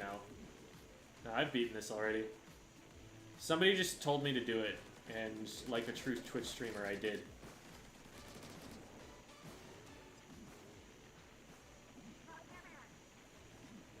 Grind rails?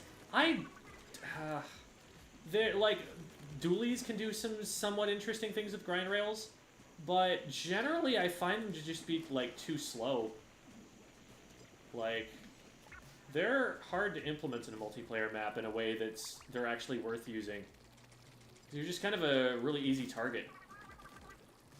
Alright, here we go. Grinding for 100k eggs. Is 100k eggs is a point worth going for? You get something for that?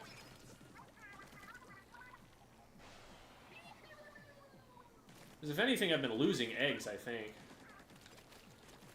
I don't remember any of their patterns. I'm just gonna wing it. That's one of them.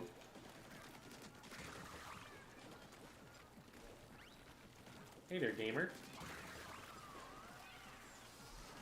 Hey there, other gamer. I have wall hacks turned on.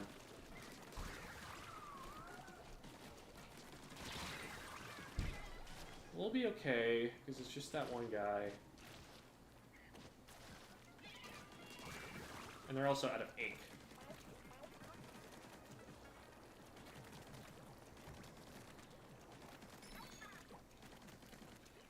Okay, let's get some paint put down.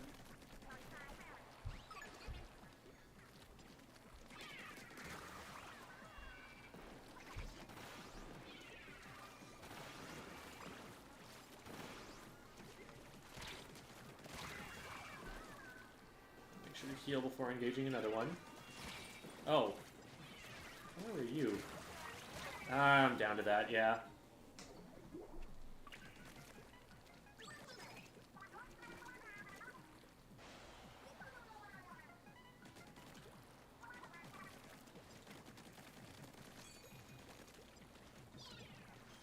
Oh, stop that.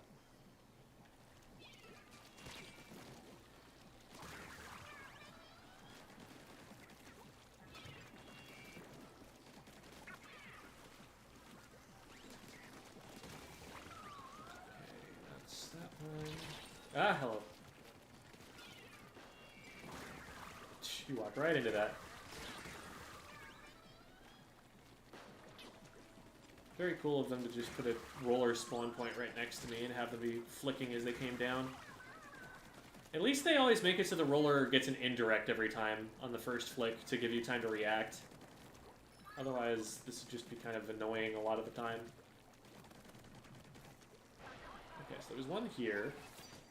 There's not one here anymore.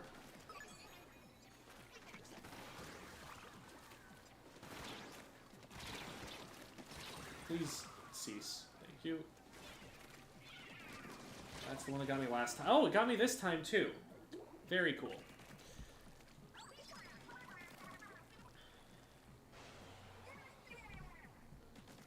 Don't have curling bombs?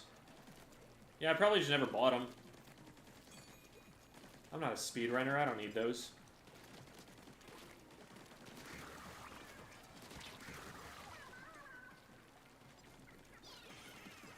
I don't even know if that's how it works, actually.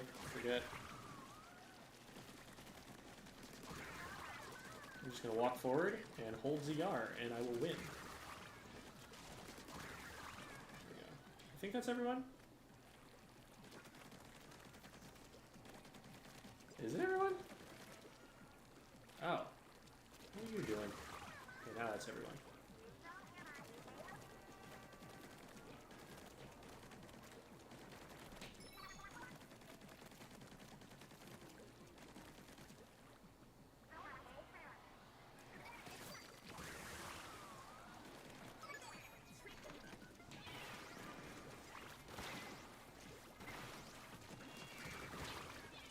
That's when you show up. Please go away, thank you. Build up here. Force them out. There we go. Be clean. Go away.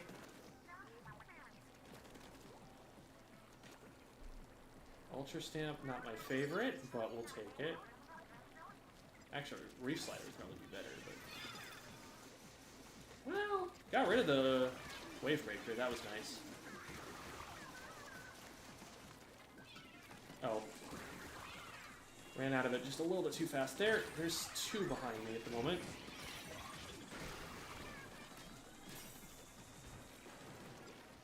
Stop with the missiles, please.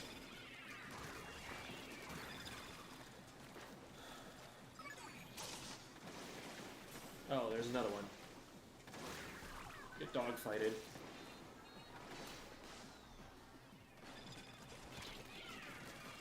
That's a lot. Holy crap, there's like 5 of them still. And I'd probably die here, because I can't get away from this in time. Unless they don't push it? Yeah, they pushed it. Okay.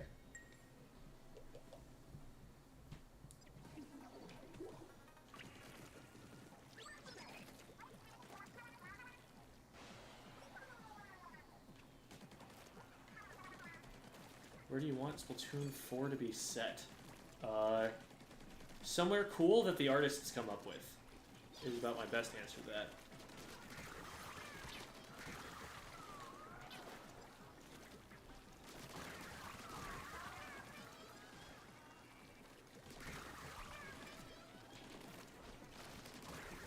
I want it to be a surprise, or like I don't need it to be like exactly the way I want it to be. I just want something cool.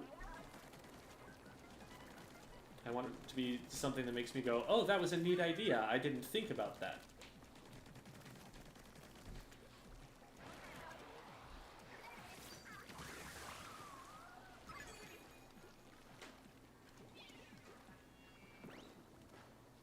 Come on. You know you want it. Drop on in. It'll be fun. Did the roller just spawn somewhere else instead? Instead of camping this spot? Please don't. Oh boy.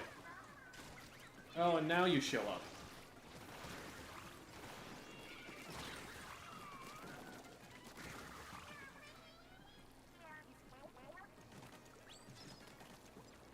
Okay. This was actually pretty nice before. So let's pop this.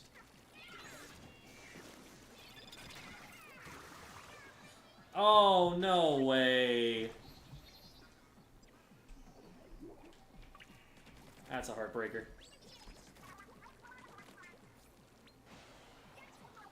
Squids or kids? With regard to what? I mean, I tend to prefer sentient life.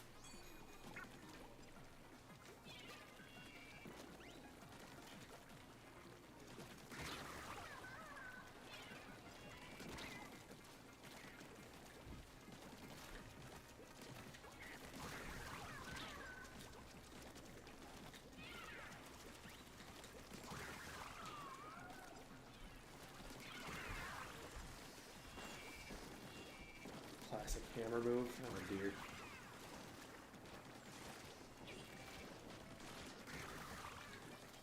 I've never competitively played a weapon with Ultra Stamp. It's not the easiest thing for me to just jump into.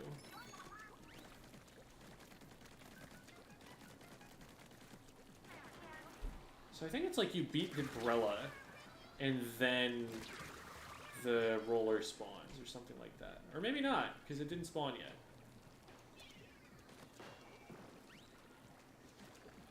Just go play a little aggressive and get one of these, and then maybe come back? There's a roller. It's weird, they just didn't spawn there this time.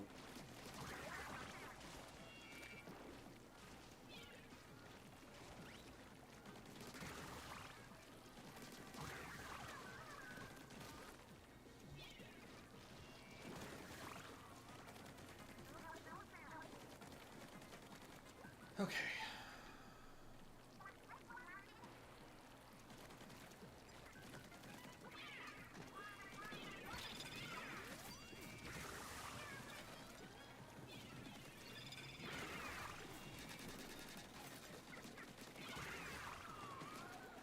Hey, nope, stop with missiles.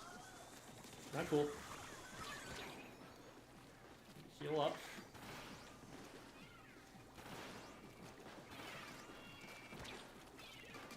Huh. This is probably the only place that you can cancel a splashdown with a Trizuka.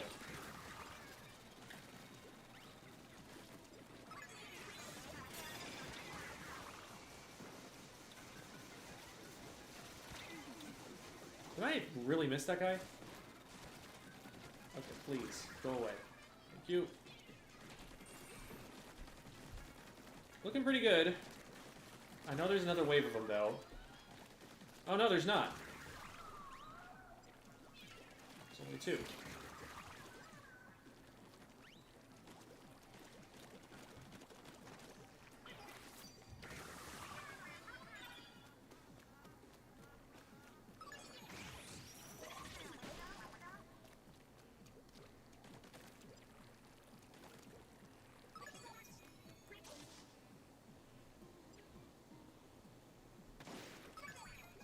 It's an important part of the process.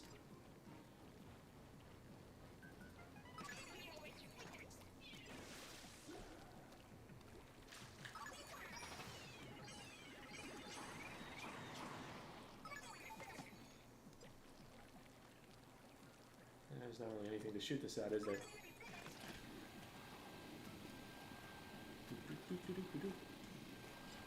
First try, let's go. You love to see it.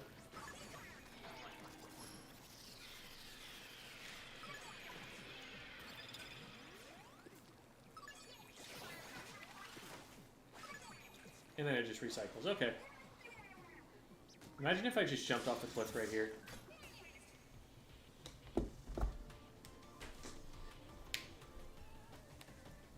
Wow, Wow, Gem, it's so impressive how you beat that whole thing first try. I know. I try not to show off too much because I know it'll make a lot of people feel inadequate, but it's just, you know, it's nice to be me and be so skilled at this video game.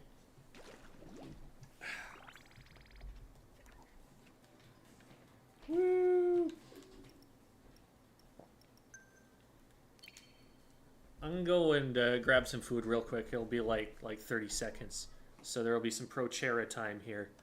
You ready for Prochera time? Interesting. I was wondering if never mind. You will never know what I was wondering about. Never. In the meantime, though, for those who haven't had a chance to see it yet, here is where we are on the Word document.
Microwave noise. A classic. A classic. It is a mishmash of leftovers today. I've got some tortellini that I didn't finish. I've got some cheesy breadsticks from a pizza place I never finished. I've got some watermelon spears. Some of it goes together, I guess.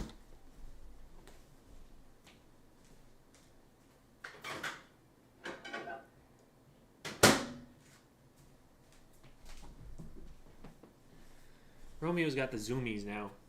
He stepped on my foot when he was just dashing past me at light speed. He's entered Cat Warp 5. Let's put that there. Sorry for the clanky noises. I will have that figured out a little bit better so it's not right on the mic in a second. I just have too many things on my desk. What did you get to eat? Did I not just answer that question? About like tortellini and cheesy breadsticks and watermelon. Oh man, did some? Maybe they just showed up. I would feel bad. But I also did say that. Fried chicken tier list. I'm gonna say it. Cane's chicken is carried by the sauce. It used to be that they gave you like these really good big chicken fingers. They just made them smaller at some point in time as like a collective decision. It's like B plus chicken carried by their pretty good sauce. But I'll never say no to a Cane's run. As a restaurant, definitely an S tier.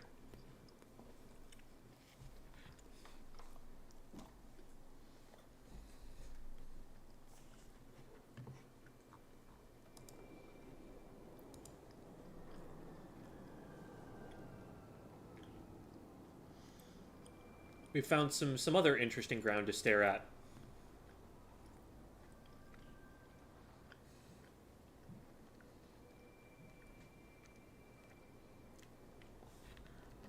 Kurage? What's kurage? Hi, Mr. Rocket Man. I mean, I could Google it, but I could also make conversation and just have you explain it. It's one of those streamer tips, you know, because I'm good at that.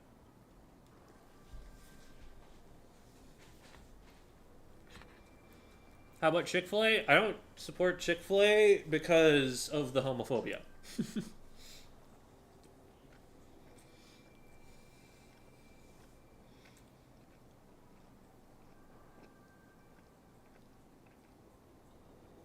Time I microwaved a cup of cane sauce. Oh, geez.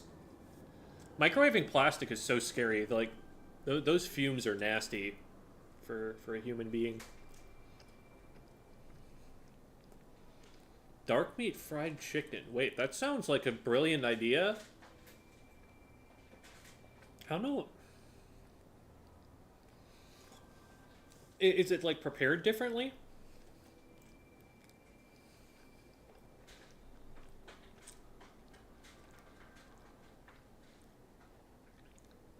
Because, like, I've had, you know, fried chicken legs or something, but they usually don't have that at restaurants for whatever reason. I don't know if it's, like, cheaper or what.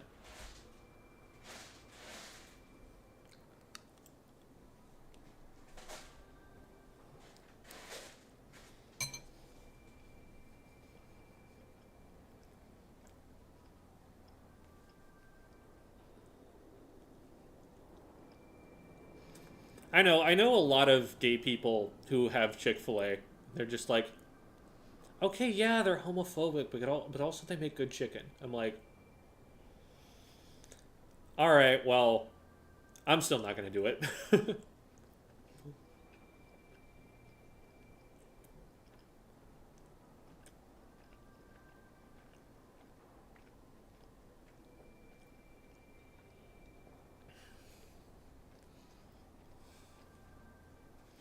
I try not to eat out very often. It's like if I'm doing it, it's because just today it would be really difficult to spend even a small amount of time to make food, or it's I'm hanging out with friends, and so it's an event.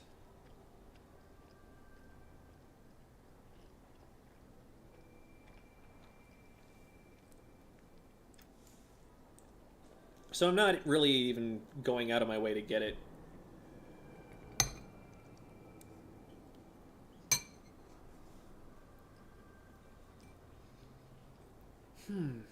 Food. Hi there, Keycap. I see that now that I have food, you are over here to investigate. And you will probably try to get in my lap and just, you know, innocuously put your head over the side of the bowl and take a sniff. And then a nibble. I know you too well.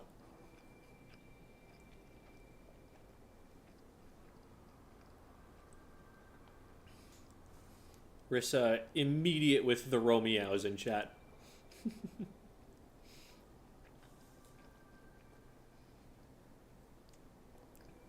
I don't think people eat gourds enough. Huh. You know, I will say, I don't think I've tried a gourd that I have liked. Or a squash. Well, squash is a kind of gourd, isn't it? Hold on. Squash. Plant.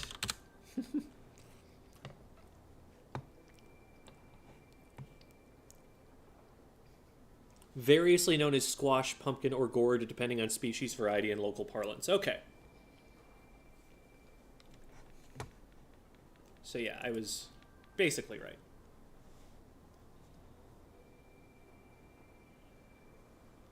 Jem, do you have a favorite song? I have a few, and it depends on the mood which one is really going to hit for me. Um, do we don't mean like Splatoon songs, right? We're talking like songs in general. How do you move across open sight lines without getting splatted? Very carefully, with knowledge that there are no opponents who are looking at you, especially with E-leaders.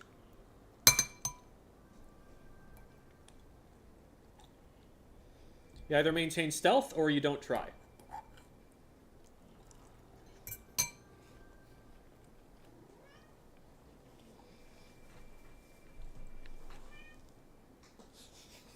If you want to harass me, Cat, you're going to come up and say hi to the people. And if you don't want to do that, then you're going to stop harassing me.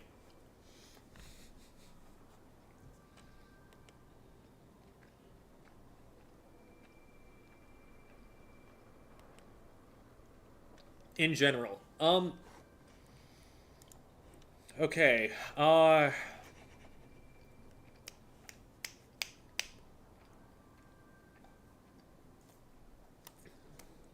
boy, there are so many. I'll give you A King's Life by Laszlo.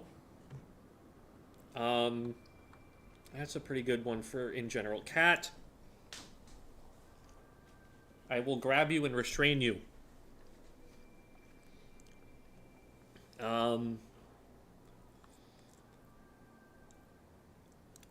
I wouldn't say that that's just like representative of my overall music taste. In fact, it's actually rare that I like that kind of EDM, but that's one I like a lot. Probably like You Go Down Smooth by Lake Street Dive.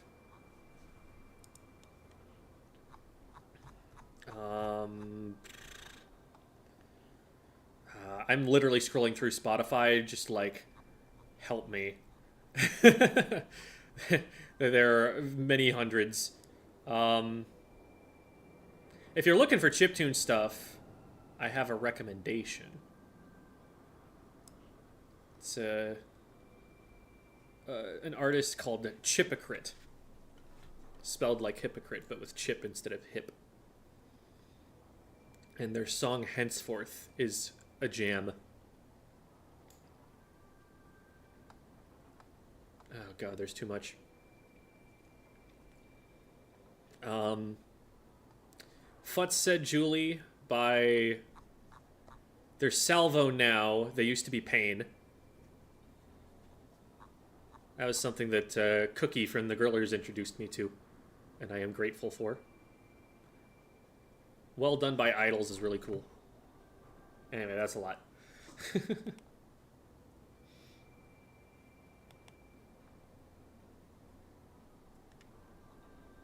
Cat is a good song. Yes, true.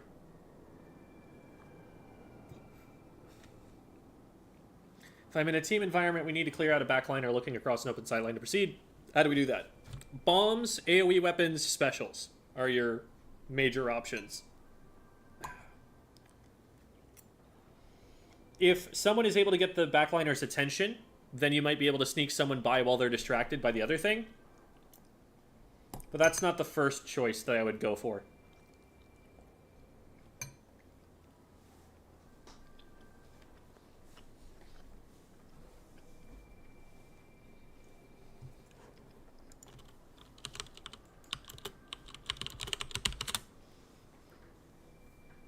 There, I spelled it in chat for board videos.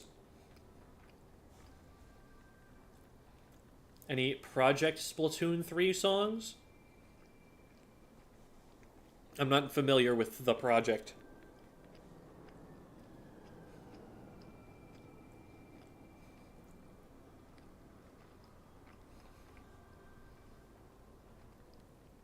Nivy wants some of my food here.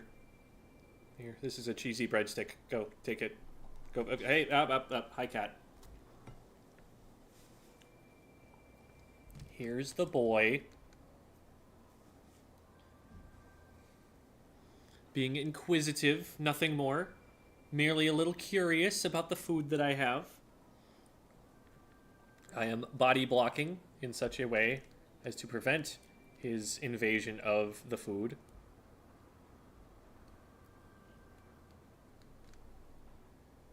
He's just looking all innocent and everything. He's definitely not here to steal my food. There he goes.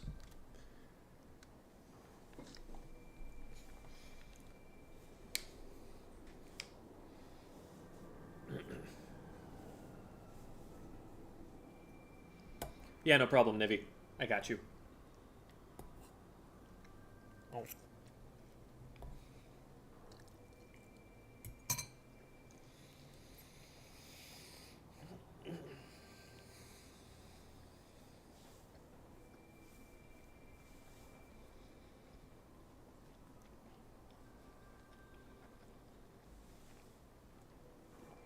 Concept art of Splatoon 3? That sounds like a physical drawing.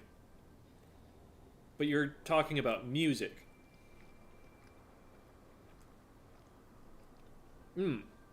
Okay. Interesting. There are so many AUs. It's crazy.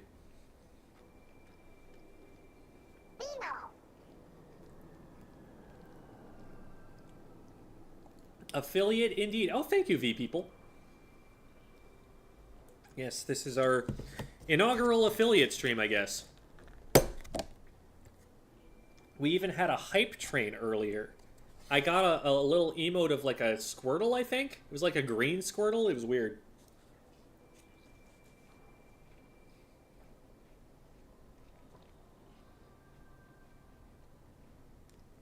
I remember seeing a video saying something about picking a topic and saying 100 things about it or something like that. Saying 100 things about a topic? I think it was by you. Do you? That doesn't ring a bell.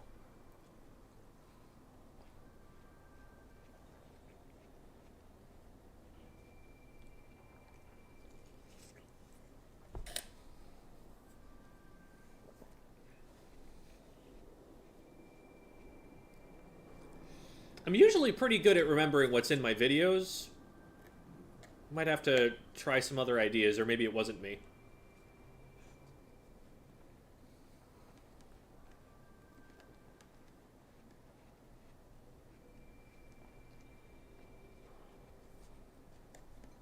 How about getting friends into the game? Took a year, but I finally got a friend of mine. Nice, nice.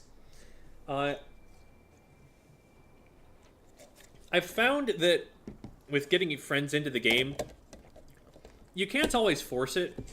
That, like, you can force them to play with you, or, like, try it. You can't force them to like it, though. And you can't force them to want to play the same way you do.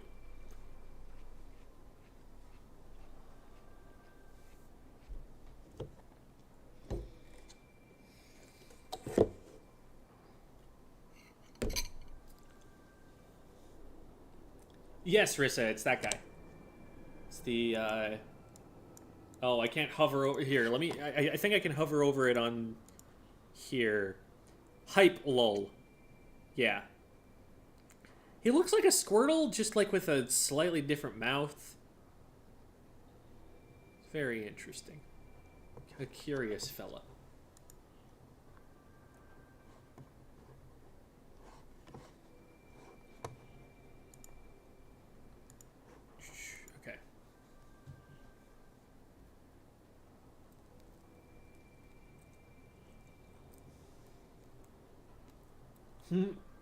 Shiny Squirtle for sure. Yes, yes, of course.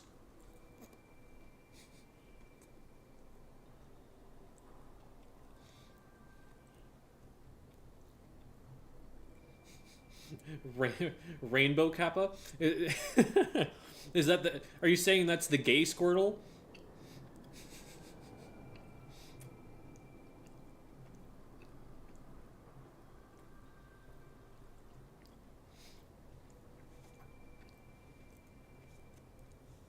Legally distinct Squirtle.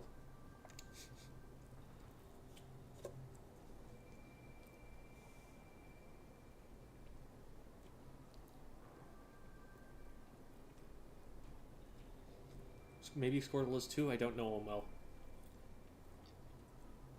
Because in game, you know, you get a male Squirtle and a female Squirtle in the daycare center, and things are going to happen. So maybe there are just no canon gay Squirtles. But, like, this is the gay Squirtle.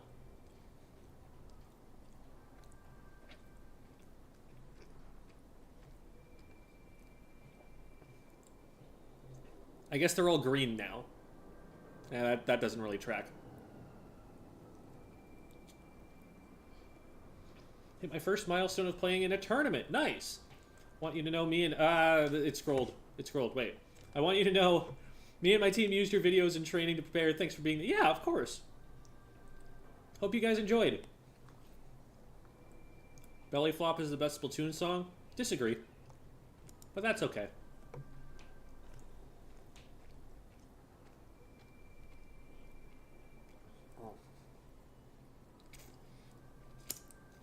Oh, wait, I forgot to set up channel points. I have... What are even the rewards for that right now? I haven't even looked at that.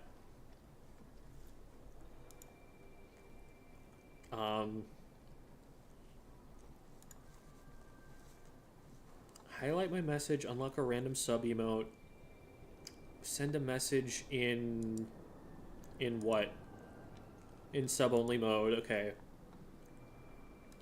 Choose an emote to unlock. Modify a single emote? Okay.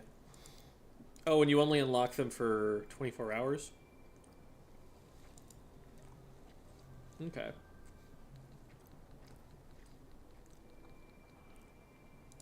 Well, so those are the default ones. I'll definitely come up with others, because I realize I have not looked at that yet.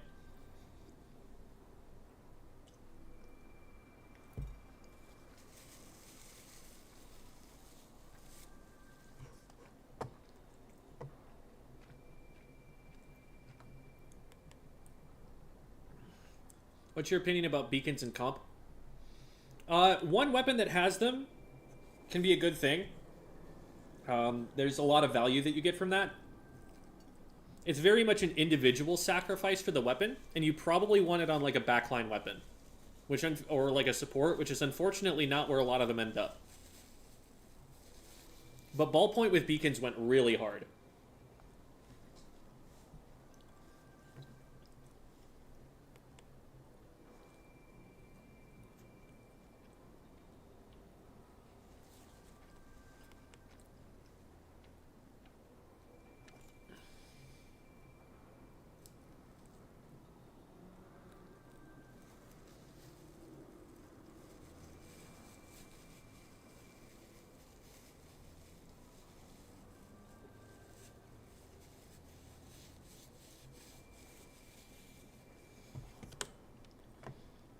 A members only chat?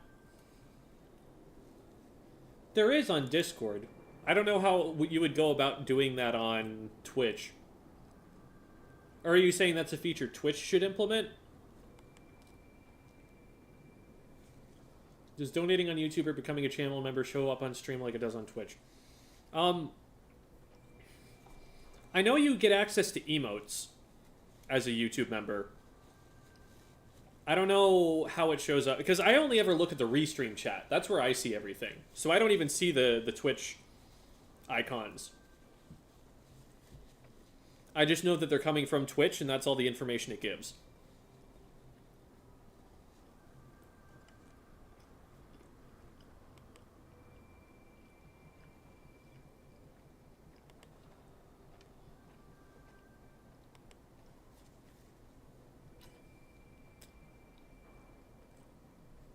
Ballpoint with beacons sounds crazy. It was crazy. The Ballpoint Nouveau had beacons in Splatoon 2. It is a tried and true good combination.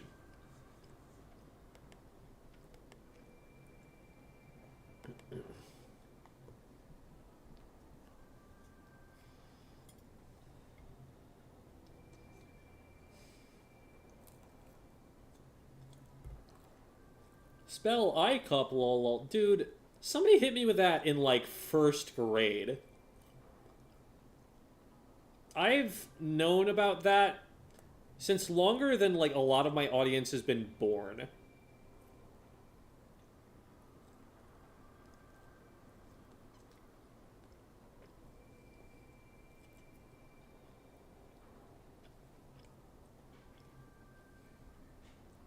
Ballpoint with Beacon Tacticooler? Ew, please no. I want the backliners to be able to play multiple things.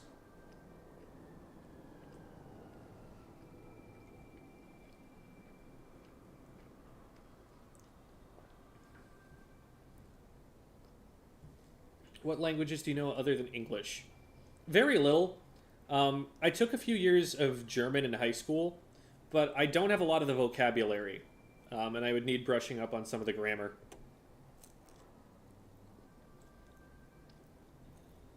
Short of that, it's like what you can learn in a single day, basically, about the other languages.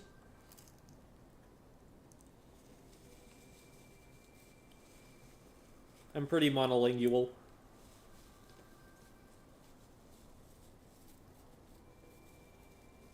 Anything you want to see in the next season? Trizuka nerfs, buffs to literally anything that's weak right now.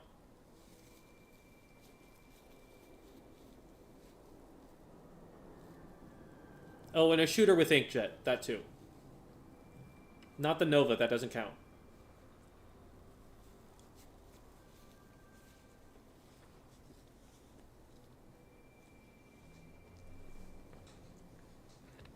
Naturwissenschaften? So, nature, knowledge, I don't know what Schaften.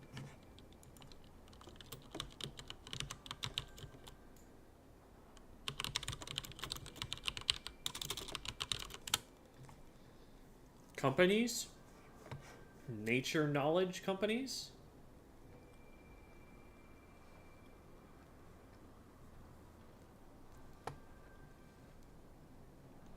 Wissen. Oh, science. Okay.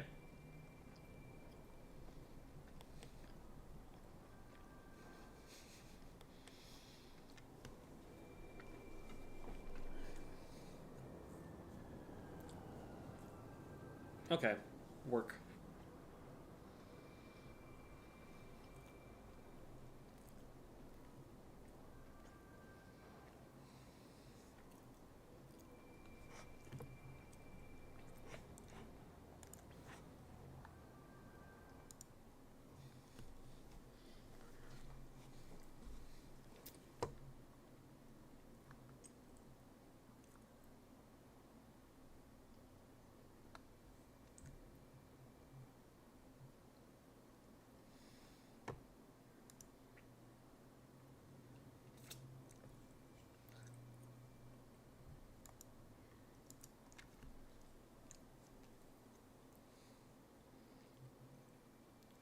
As a T-Tech player, do you think Tri-Strike is tuned pretty well right now, or do you think there's anything it could use for buffs?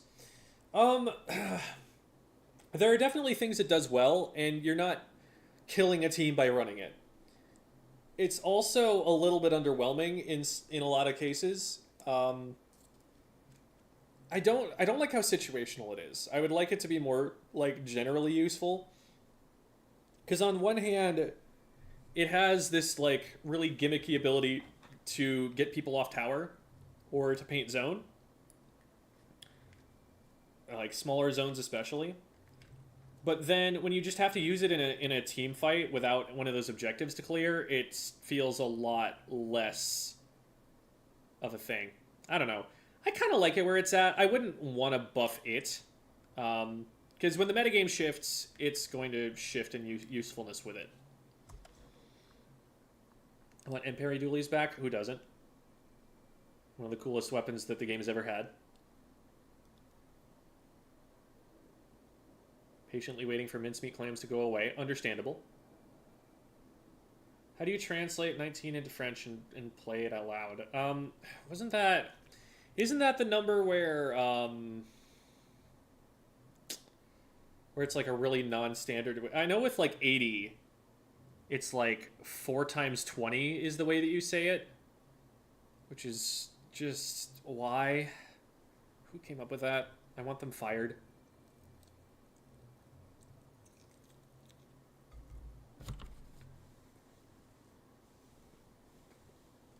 '90 is worse. Oh no. Oh, is it like is it like that 4 times 20 thing plus 10? Is that what they do for 90? Good lord.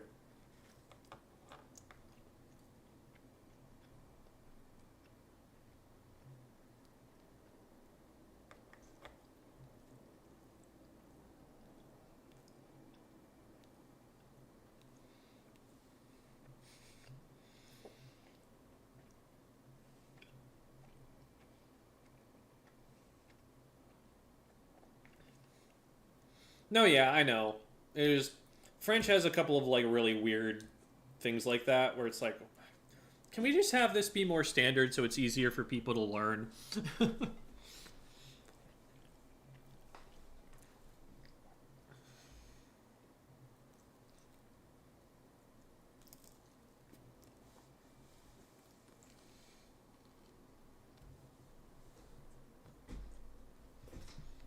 Oh, that's what it is, right? They just start.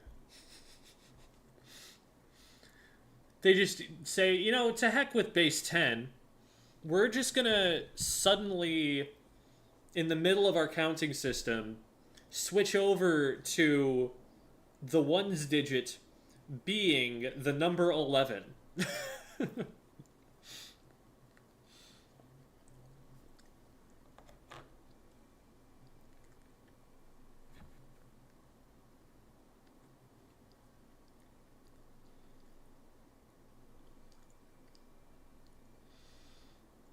It's like there are a lot of weird things that all of the, literally all of the languages have about them. But that doesn't mean I'm not gonna make fun of it when it happens.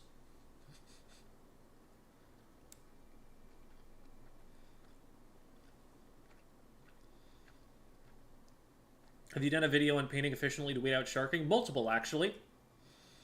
I've done one on good painting patterns. I've done one on painting defensively. So depending on which side of that you're looking for, you got one of them there.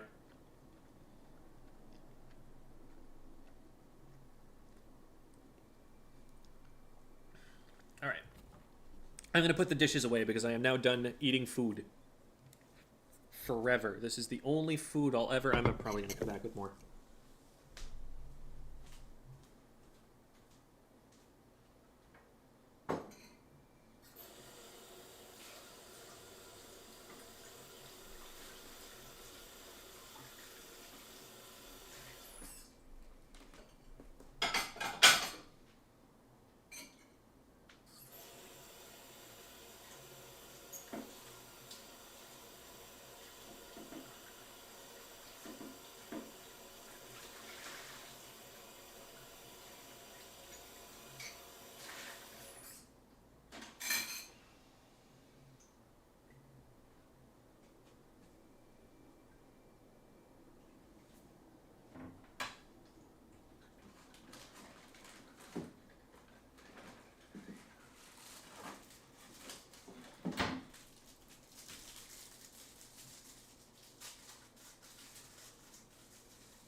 Romeo zoomed around my feet.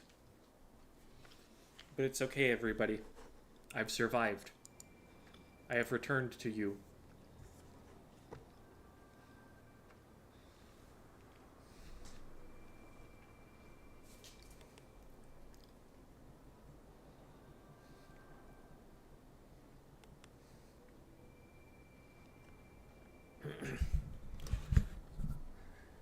I mean, my kitchen's like 15 feet away from the mic.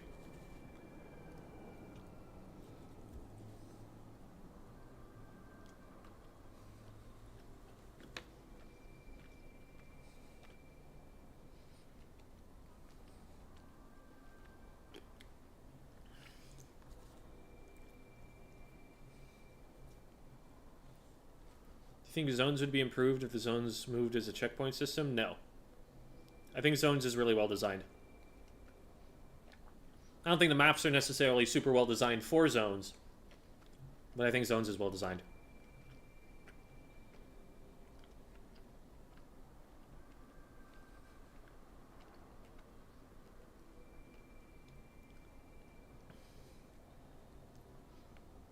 If the zones moved, it would be more similar to tower control, but harder to push.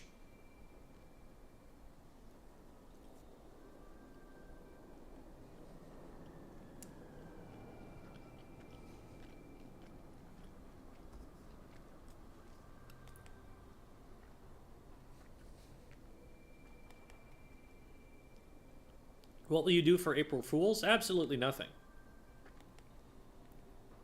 Why would I participate in such tomfoolery?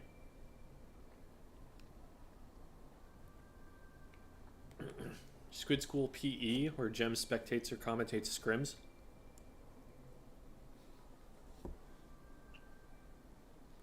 I don't know. Maybe if your scrims are interesting enough. Do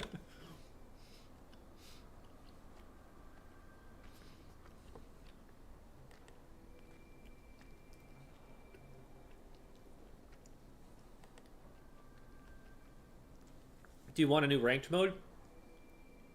If it's good, maybe. I don't think we need one. Not my priority.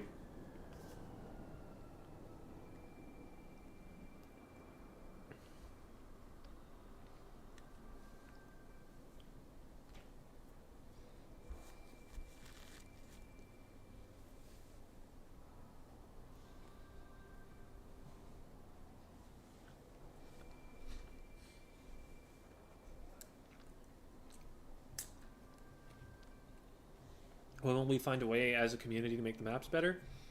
We already can with mods. It's just Nintendo is not cool with modding.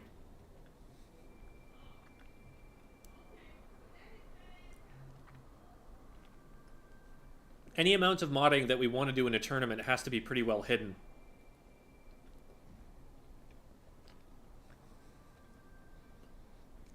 It's not to say that it's theoretically impossible to sneak something in, but it would have to not be a visible change. Like,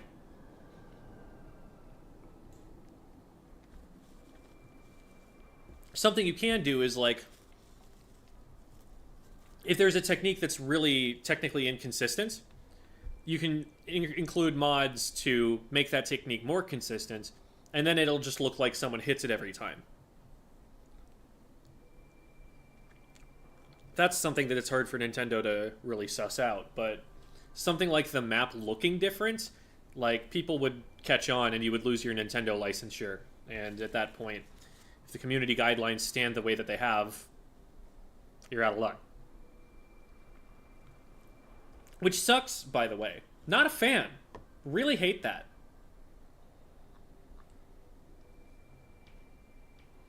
Teaching viewers how to mod? Oh no, they're gonna crack down if you even show mods in a tournament. You don't mess with those setups at a Smash tournament. Like, if you set up Smash in a different way than what looks like vanilla, at least, you're making it a danger for the tournament. Like, that's a liability to them.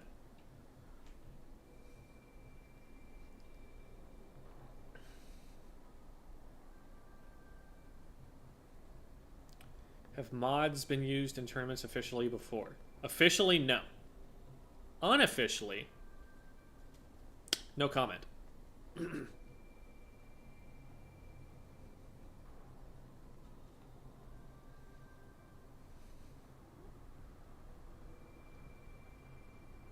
So, Nintendo is okay. Like, they can't just, like, get rid of modding entirely. Like, you're allowed to mod the game and then post it on Twitter or something like that.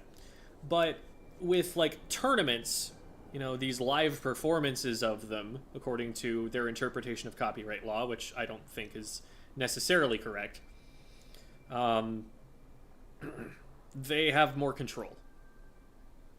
They can't stop them from existing, but they can stop them from being, like, publicly shown on, like, a stream. Um, it wouldn't be a good look to do it to someone who's streaming like Point Crow or something like that. So those are big content creators, and it's just like,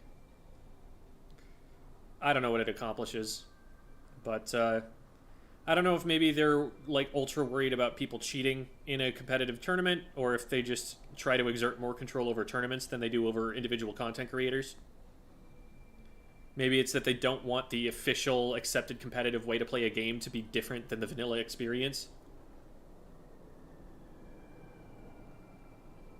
Did you ever do a video or stream reviewing viewers' replays? You must be new here, because I do that every Tuesday.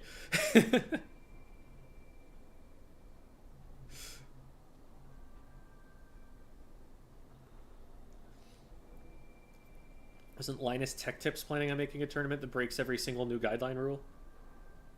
A 201 person LAN? That would be funny. I don't know if he's actually planning on doing that, because I didn't know Linus Tech Tips to even be a Smash player, but that would be funny. Facetious about the Point Crow thing? Point Crow's done like a bunch of Breath of the Wild mods, hasn't he? Am I wrong about that? Or did he actually get hit by the Nintendo hammer? Are they actually consistent in that?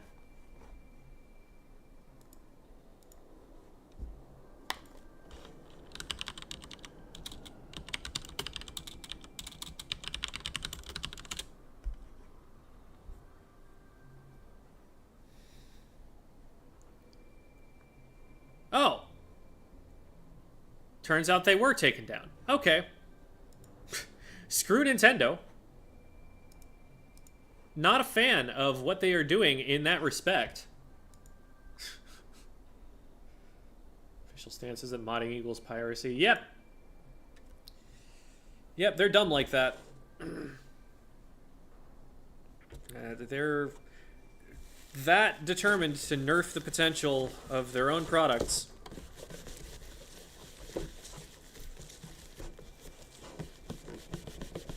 Not into that.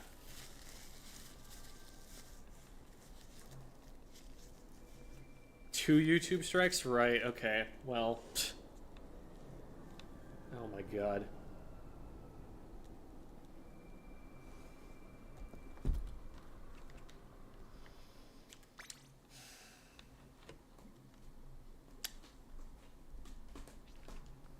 Hey, look, guys.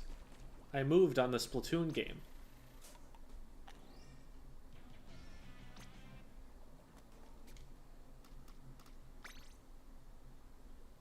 Been queued for 1 minute. 1 minute is not a long time, trust me. I've seen worse. Buying it simply because I don't have it, and what else am I going to spend this money on? I don't care how much you are charging me. It is a waste not to use this money to buy this thing.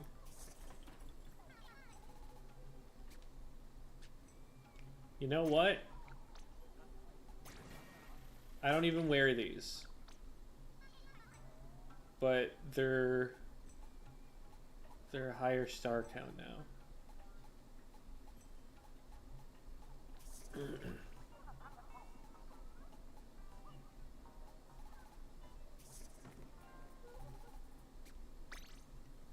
It's not a lot to buy anymore.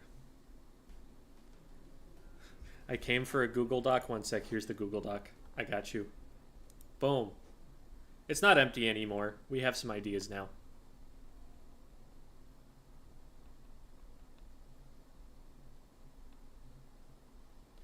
Can we see your locker? Yeah, sure.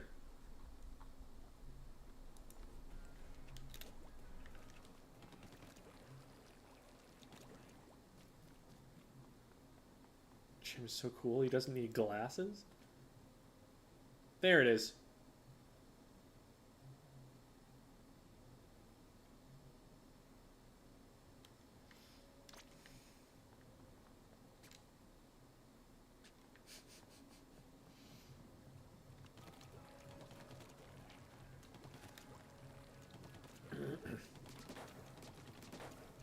Great taste. Thank you. Thank you.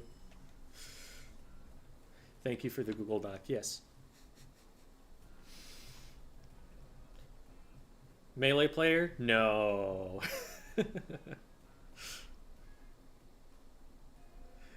Forever kicking myself for not getting the GameCube in the catalog that season. Yeah, I bought a lot of them.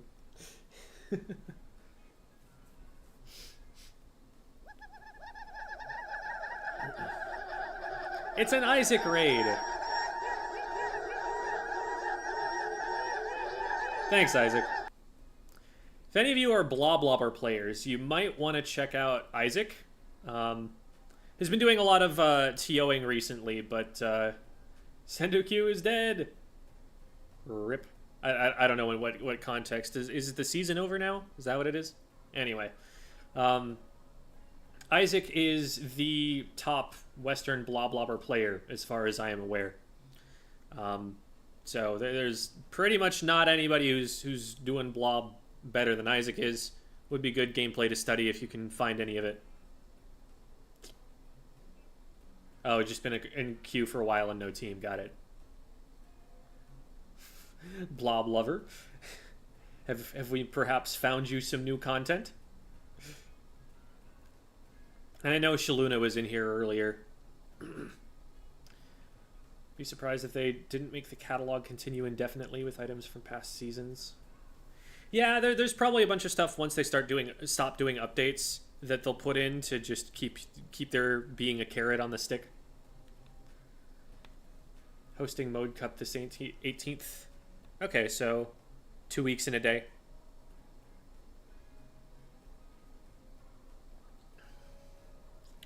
Do you think Blob has a skill ceiling?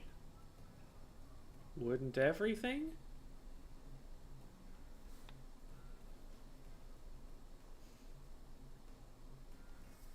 I mean, theoretically, the answer is just yes, because the game runs on, like, frames and pixels, which are discrete units.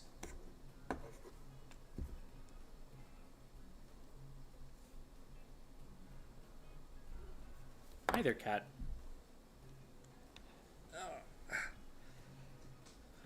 Yeah, there's no food on the table anymore, so you can just come up here. Come on, scoot your butt. He likes to do this thing where he puts his back legs on the like arm of the chair, so I can't put my right arm anywhere. He doesn't want to get all the way in my lap. He only wants to stay that way. Makes it difficult to do things. Not a fan.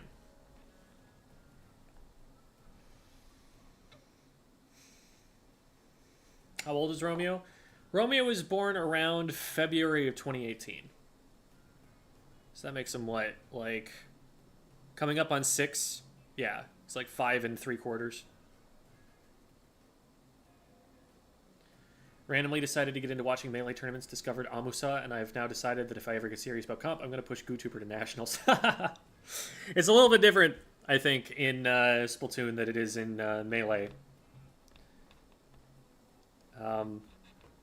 Like, I think what you're talking about is more akin to saying I'm going to push Zelda into Nationals.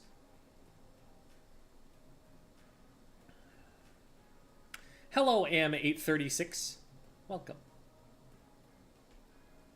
Blob has a low skill floor, but also a low skill ceiling.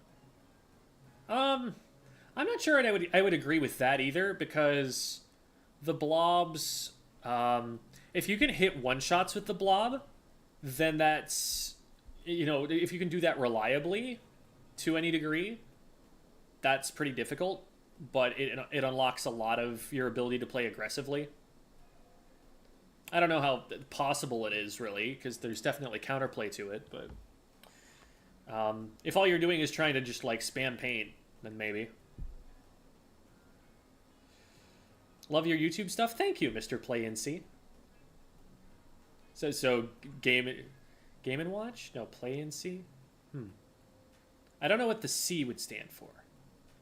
But welcome.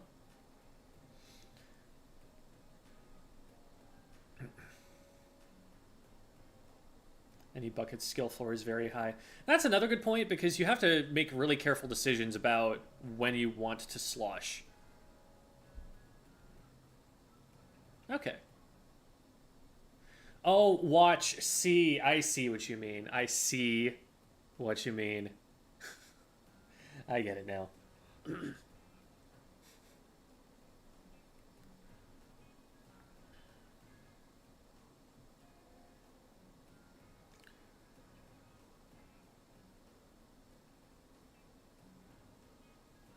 I watch what you mean. Excuse me. Hi, Jem. Your videos have helped me to improve at Splat. Thank you so much for your guides. Yeah, no problem. Glad you found them glad that you've found them helpful.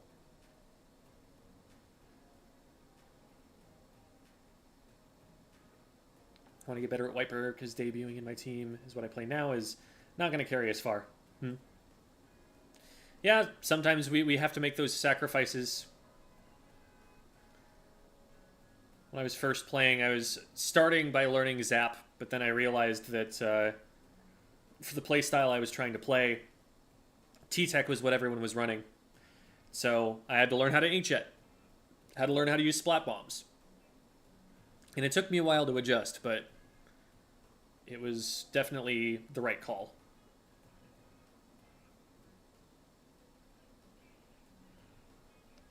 Is there an extra work right now? Everyone's talking about it. I haven't noticed.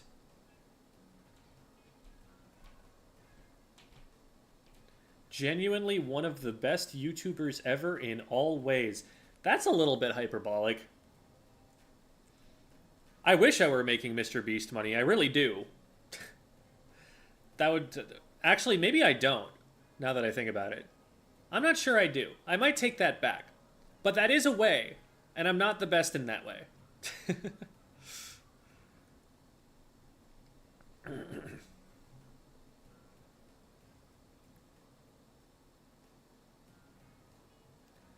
Mr. Squid School, can I get a chicken nugget? I don't have any chicken nuggets at the moment. I don't know. Sorry. I want Mr. Beast money without Mr. Beast's lifestyle. Yeah, Mr. Beast has... He's something else in terms of the amount of energy that he has to do things right now. Like... I don't understand how someone can do that much in such a short time with so few breaks. Like, he's definitely driven by a desire to make the absolute most of his time. But I feel like I would burn out, I would get tired, I would, like, start doing things worse at the pace that he tries to do everything. I guess he really just does love what he's up to. And it's something that, like, scratches some itch that he's got deep down. But I don't even know if you want that much money. Because having that much money is dangerous. You legitimately need to safeguard yourself. There are people who will just try and ransom you, for example. There are people who will try to steal from you, defraud you, get you to invest in something that's really not worth your time and ends up just benefiting the person you invested in. Like, there are a lot of people who start looking at you as a target at that point. It's one of the reasons that, not one of the only reasons, but one of the reasons that rich people generally don't let on that they're rich until they know you decently well. Until they trust you a bit.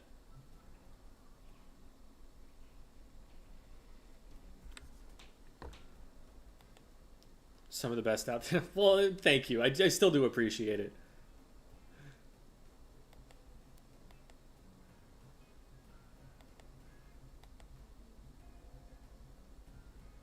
Guess if I didn't have a day job, I would have more time to focus on what I mean, I do YouTube content full time. You know, I'm in a similar position in terms of what my job responsibilities are. He does have a huge team, that's true. And that comes from his growth, in part. He has a team working. Yeah, but like, have you heard about what his shoots are like? Like Ludwig has a video on the one time that he was an extra in a Mr. Beast video, and like he's talking about how they're like taking like 14 hours out of a day. So it's like they drive for 2 hours, they get out, they insta shoot something, you know, breakneck speed, and then they're just back in the car and they're driving again. And they're just going and going and going and going literally all day from bright and early in the morning to when the sun goes down. And that's how they shoot these videos. Like, it's kind of wild what they do to make even just one of those.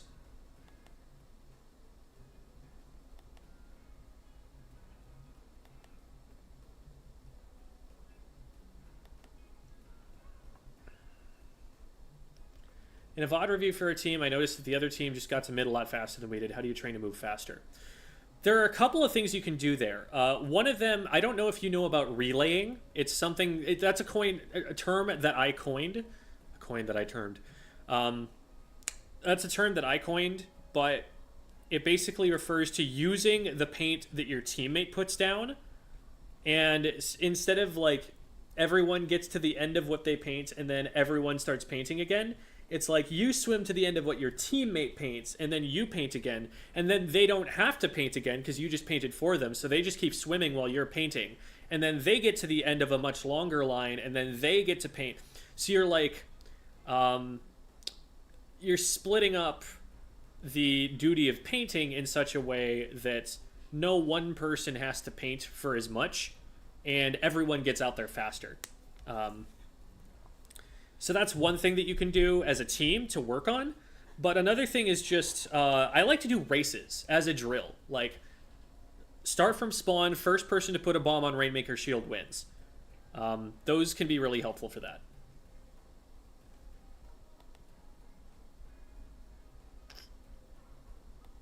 It's just the competition will naturally make you optimize in a way that you might not necessarily on your own. If you pick your weapon in the waiting room, you'll have that weapon for every wave and extra work. Huh, interesting.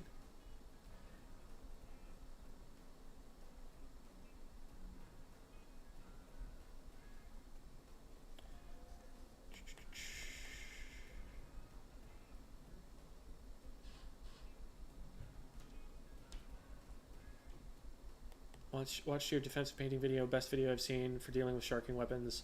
Personally would have added the soft rule of try to keep about half of your weapon's range painted in your color at all times. Yeah, that's not a bad way to think about it. Should you consider editing the volume to become closer to your talking and utter sound? Yeah, that's something I can look into. I do pay attention to the overall volume levels, but that's something that's been constant for such a long time that it might be worth looking into to make sure that I've got the right idea about where those should be balanced.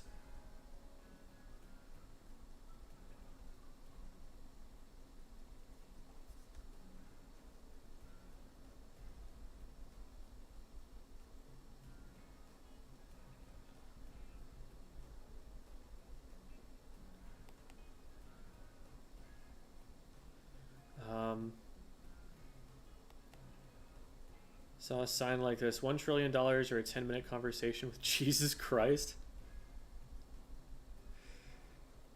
That's the $1 trillion is so scary, though. Also, wouldn't Jesus just be able to tell you how to make money in 10 seconds because, like, you know, deity? You just know what to be able to tell you. You could probably do that in 10 seconds. He might not also want to give it to you, though.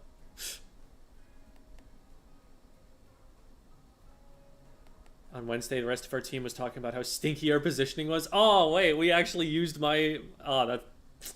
I am sad that I missed that. Hope you're having a good evening, Jen. Thank you. Silky Australorp? Australorp. Silky Australorp. I'm Googling those words, if that is in fact what they are. Australorp? Oh, it's a breed of chicken! Oh, wait. I think I know what this is, actually.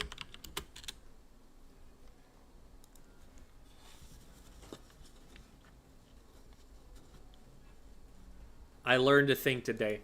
Thank you for teaching me a thing about chickens, Silky Australorp.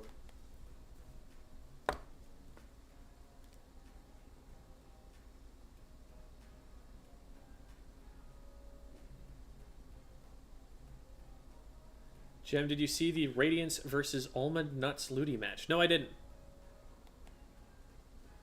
How long of a turn did this coin have? Stop!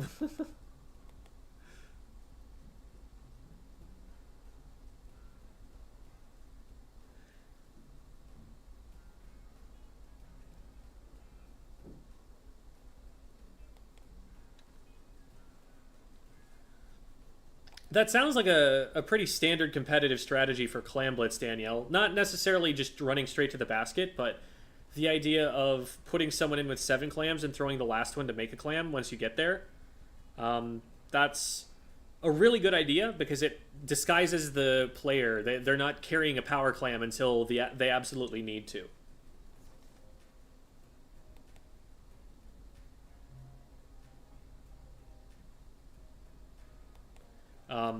Now, I definitely wouldn't recommend trying to make a push on the clam basket while the enemy team is still up. Like, you want to win a fight first so that you have advantage while you're trying to score.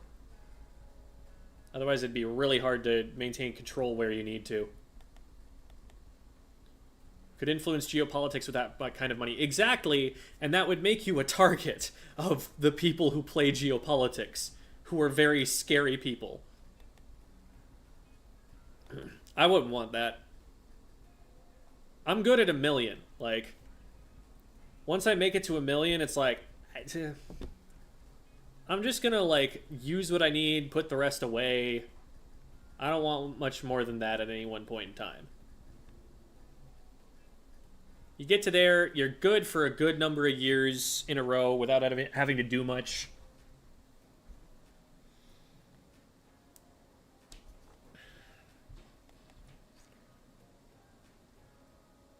I guess you could get enough to retire. Because I think it's more than 1 million if you want to retire really young.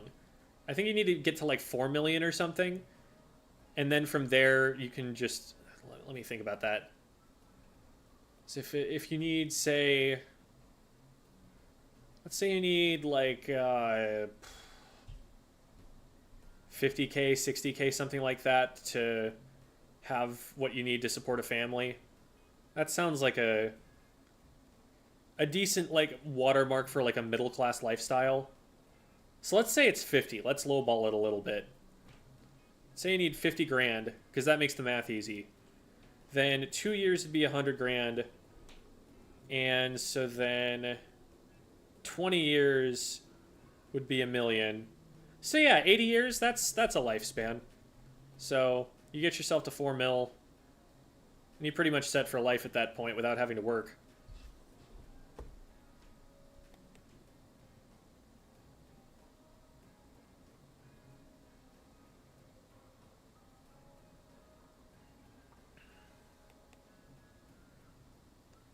It's an interesting strategy. There's no way to be able to do it with randoms. You'd be surprised.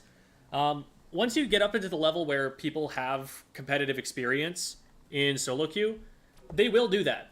They'll like have someone with 7 clams, and they will this way ping for more. This is probably not going to be a great example for a number of reasons. One of which is that we're on mincemeat clams, and who in the right mind would play this?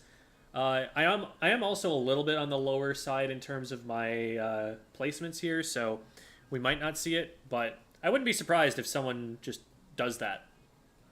Silkies and Australorps are my favorite chicken breeds. I'm glad I could share them. Awesome.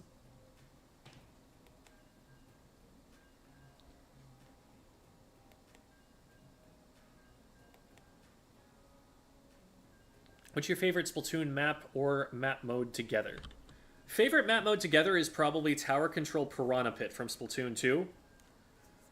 Favorite map overall is probably the Reef, because all of those modes just worked.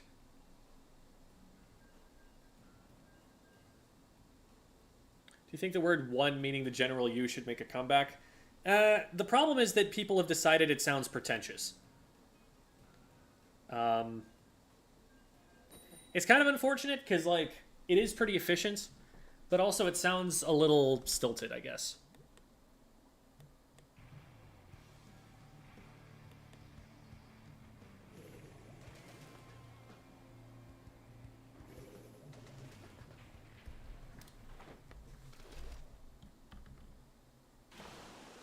The last time you had a proper argument with someone solely via in-game comms? That's not something that should be happening in-game. That should be happening after the game. In-game, you just go with what the plan is, and you worry about it later. Why am I playing Mincemeat Clams again? Oh, right, because we're showing off the clam passing idea. I actually have 7 here. No, I got up too high on it. Man, I was even drifting down on purpose to try and avoid that exact thing happening. I just shouldn't have jumped onto the block.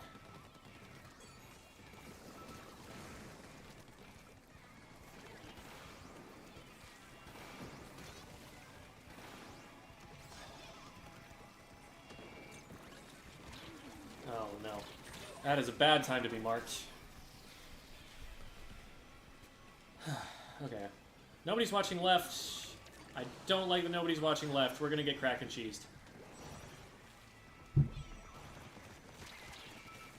Oh, they didn't do it. The fools. They could have scored 40 points.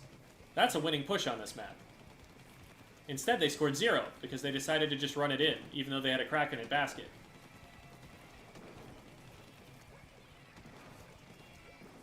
I bet that Kraken was spamming this way, too.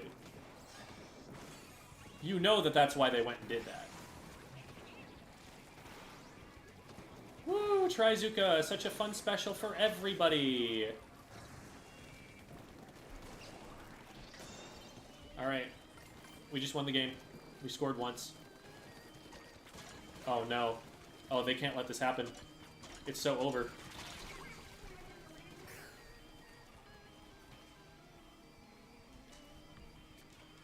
And from here, we basically don't have to play the game anymore. We can just play defense the entire time. Unless they get an actual Kraken play off. I need to be very careful on the bomb timing to stop that if they decide to go for it. But so far, nobody has gotten the memo on that, despite the Kraken player doing everything that they need to set it up. I'm not sure I approve of that jump, but we made it work because our charger hit something.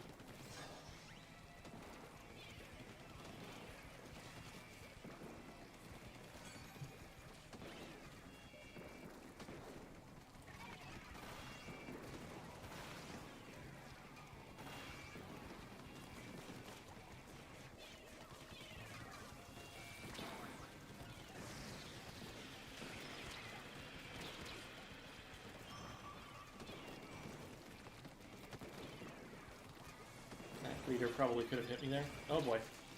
I die here, yeah. But that's okay, because it only takes 2 people to defend against a team of 4 on this map.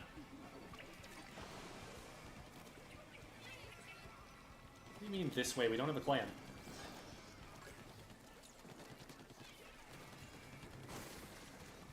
There we go. Got a couple hits, and then we're able to finish him off.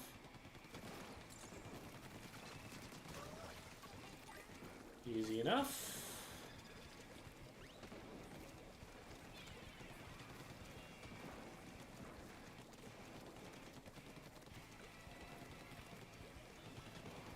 Have you noticed how nothing is happening scoring-wise in the last 2 minutes? Isn't that fun? Isn't that good map design?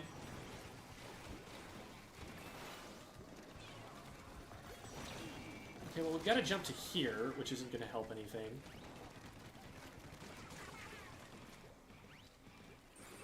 Yeah, they've dropped the ball, maybe literally, in a lot of these attempts to push here. Like, the Kraken could absolutely have them at a lead right now with how many opportunities they've gotten to jump in. And they're just not jumping in with it. I did not realize it had that much range. I'm not gonna lie. They've been back left on truck this whole time. I figured they just couldn't reach. Okay, there's the Kraken. It's ready to go. And this time they brought a power clam in with. We need to get rid of this guy immediately. Where's the last? The last is coming left. There we go.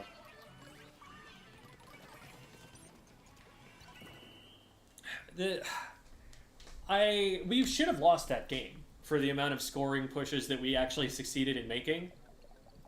Their 96 was doing everything right, and just nobody jumped into them. That must have been frustrating on their part. It was easily 3 pushes that they were able to start, and just... they didn't get him.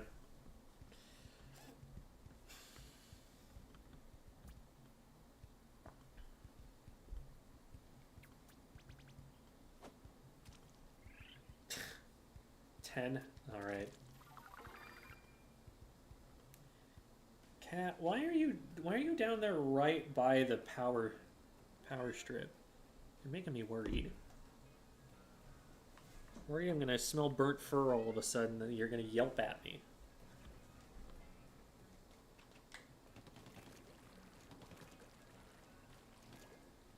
If you could add one single thing to mincemeat to make it better, what would you add?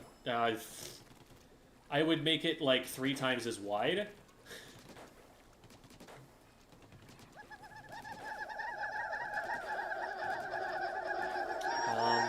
Add another way into the enemy spawn.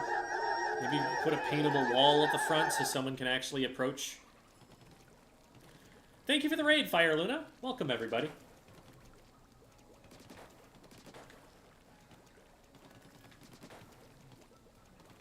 That's what I get for staying up later than my audience. Yeah, you're good. How's being an affiliate going? It's been kind of neat. We had a hype train earlier. It was fun. And people have got, like, some Romeos in chat now. Paintable walls exist on Splatoon 3 maps? Sometimes. Hi, I like turtles. I do too. They're kind of neat. And now we can sub! Yes. That is a possibility. You are now free to give me money on a monthly basis for specifically Twitch, rather than on other places where you could already do that, like Patreon or YouTube.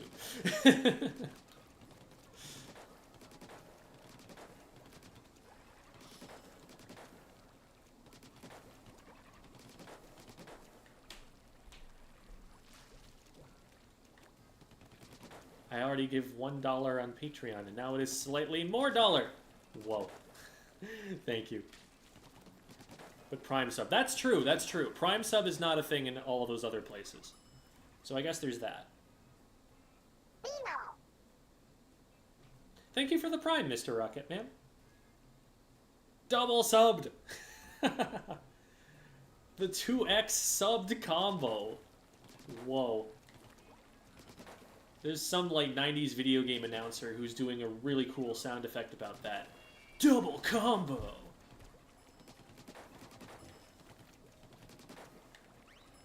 Do you think Scorch Gorge will get a rework? I hope Zones does. The other modes are pretty okay. You would need to change a lot about the elevation of tower control, so I'm not especially optimistic about that one.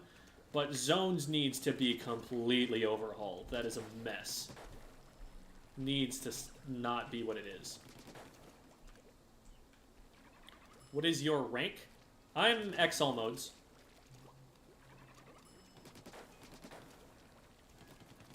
Have been since probably like 2018.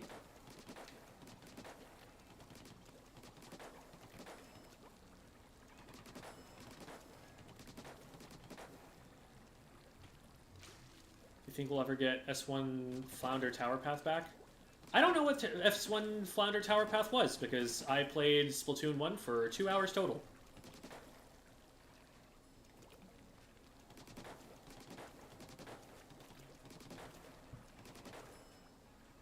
What does X mean in Splatoon 3?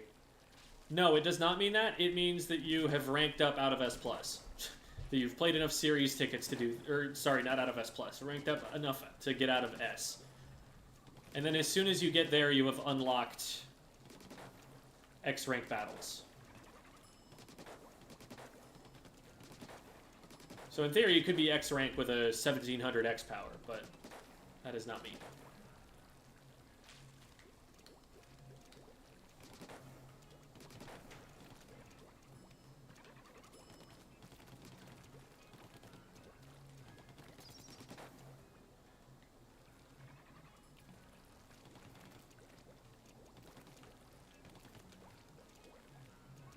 Diving into mincemeat hell? Oh, I'm so sorry.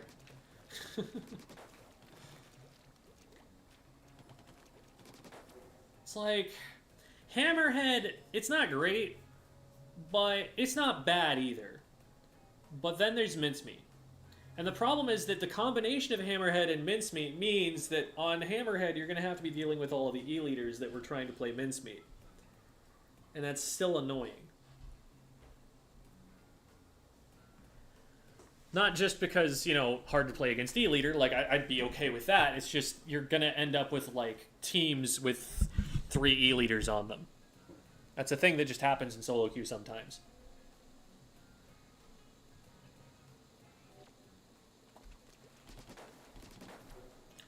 What series? This is acceptable. We'll play this. One of those is actually a good map mode that gets played in tournaments.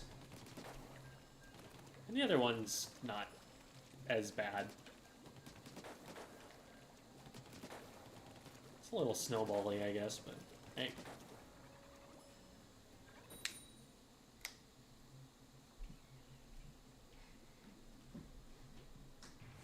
Thanks, Mr. Rocket Man.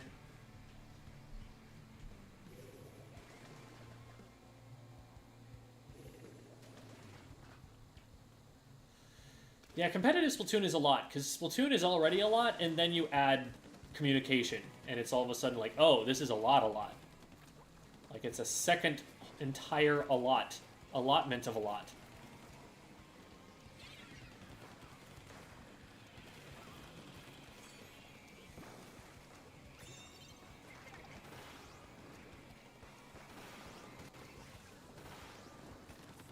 Well, that should make tower push doable now. Okay, someone else took it.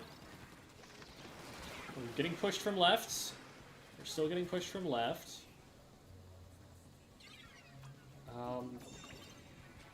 Okay, that was our stringer. That was a bit early for them to be getting on tower. We only had one player to take it out.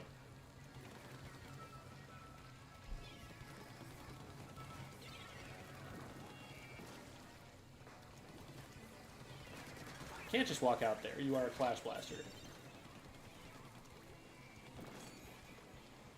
Okay, Try is going to be on Snipe or something. Actually, no, they're going to get our teammate down there. Are we still on tower? This might still be worth it to fight. We're still on tower. Okay, I'll take that. Go away. Are you for real? You're just walking at the objective and holding down ZR as a Clash Blaster. That's not a thing that works.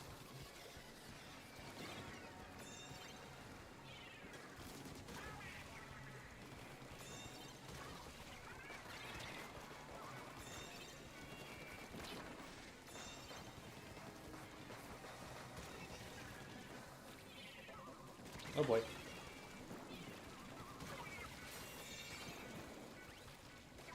Oh, hi. Hello.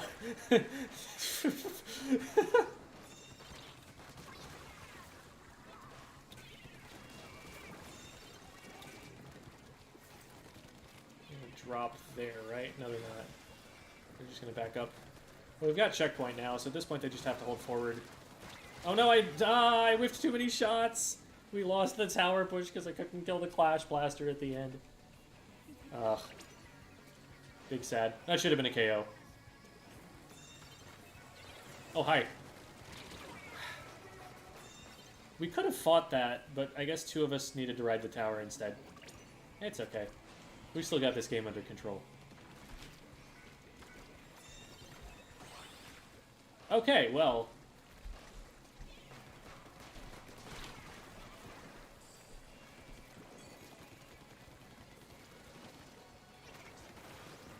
One of them looks like they gave up or something. Alright. Well, that worked.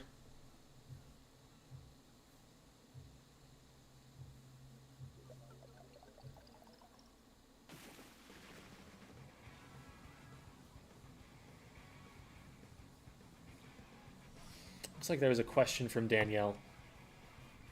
I'm gonna scroll up a little bit. Oh, hey, Jamie.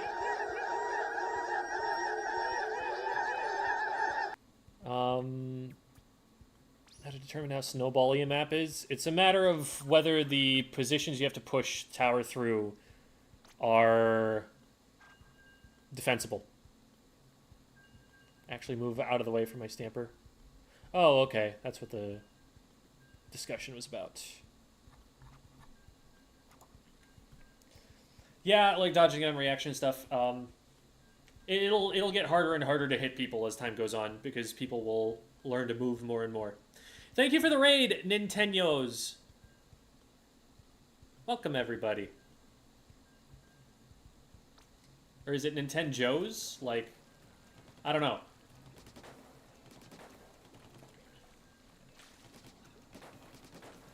Maybe their name is just Joe, and so it's Nintendo.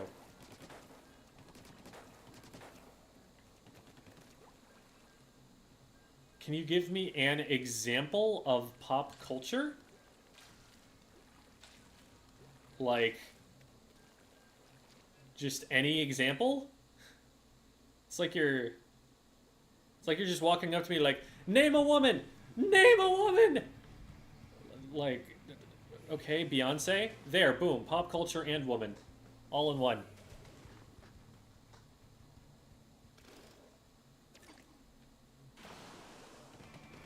I like how you said chronic sploosh player, implying that playing sploosh is a disease. Like you have a problem, and the problem is the sploosh.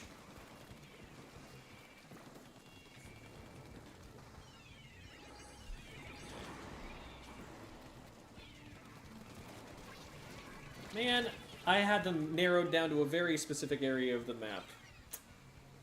But it was not a small enough area for me to target, and it looks like my teammate didn't know that they were there, so they just got shot.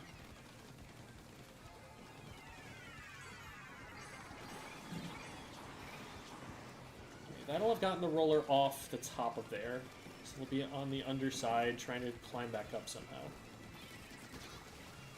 Like so.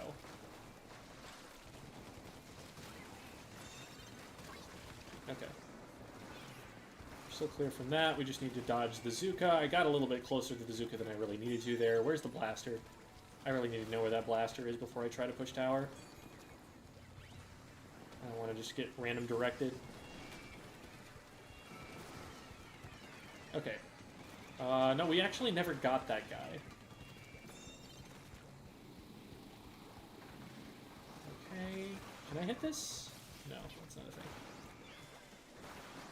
That should hit. Okay, it did indirect damage. That's fine. Scared him away. They're gonna go after the tower at this point anyway. Yeah, I don't dive into that. That sounds like death. They misread me really badly there. That's not where I was gonna want to go anyway. No way, that was just an accidental jump camp. That's crazy. Too bad I just dove in and died anyway, even though I didn't need to get that jump.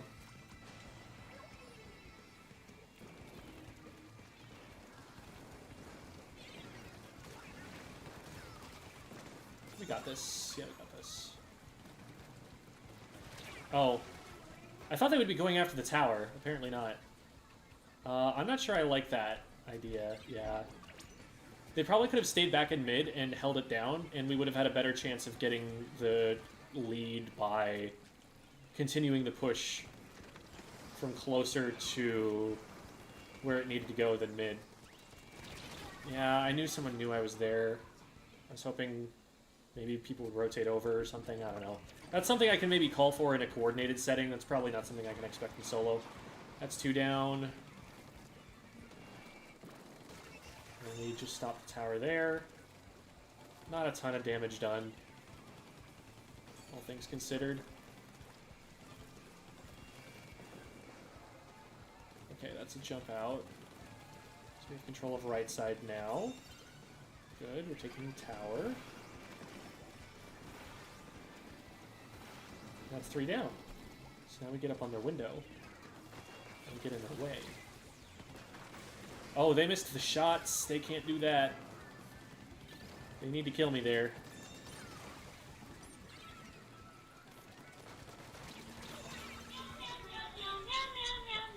That is an alarm. That means it's time to feed my cat. So the next few minutes are going to be full of meowing.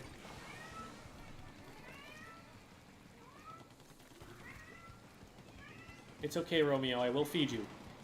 I just need to win this super important game of Splatoon 3 for the Nintendo Switch. It is crucial. The world depends on me winning this game.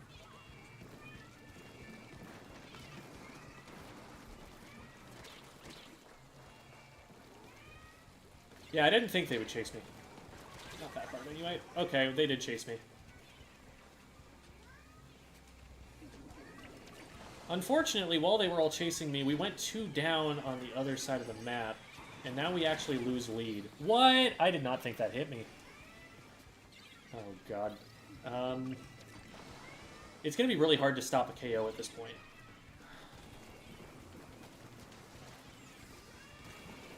Okay, roller went down. We might actually stop it there. We need to get rid of that bubble. Okay. 20 seconds. Okay, that was a weird squid roll. That actually just got them hit.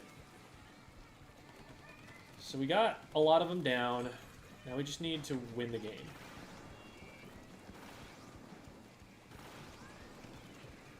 Probably a little early on the Zookas. I would have wanted them used one after the other.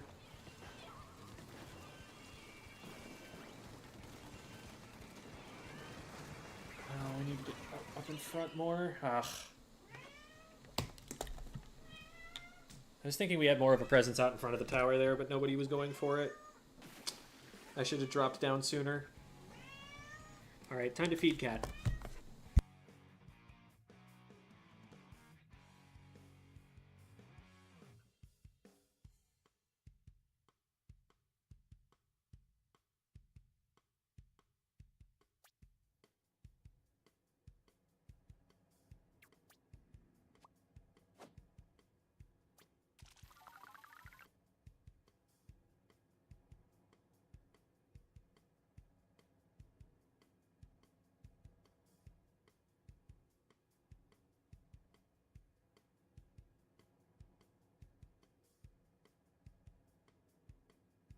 Okay. Excuse me.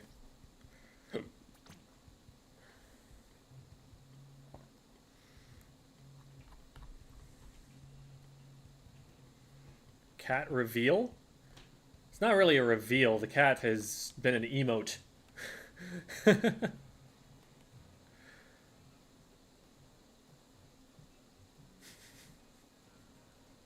I like the meows with the, like, the blaring alarm, or the light, I should say, not the alarm.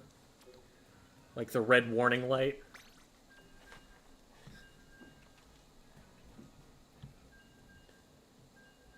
When have you considered doing a face reveal?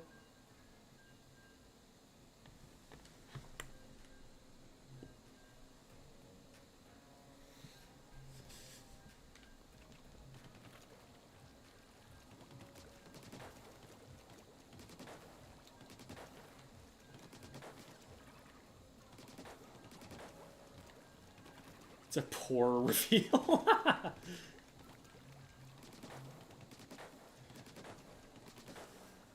A quality of skincare reveal.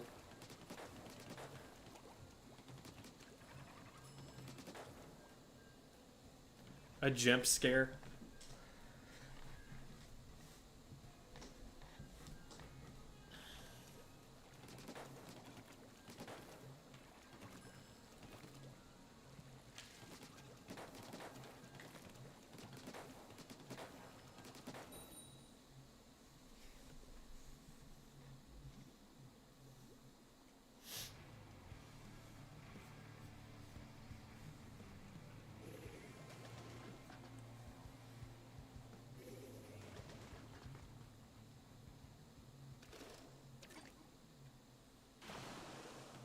these are some normal-looking team comps. Maybe less so on their team, but still reasonable by solo queue standards.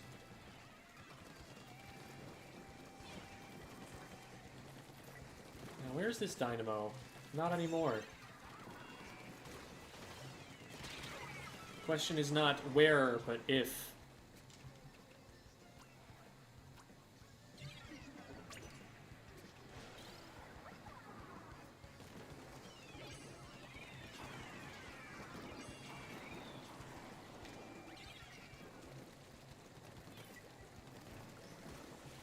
So worried someone's gonna watch this. Yeah. That's a favorite Dynamo spot. Oh my god. Why is everyone down?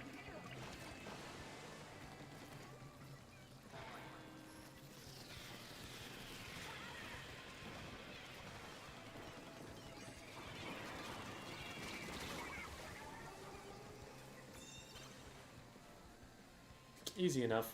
If you get in on that angle and you can hit the back of the tower, there's basically nothing they can do. They have to get off the tower. So you'll always have teammates that are able to shoot at the front of the tower. I see you up there. Okay, you're not there anymore.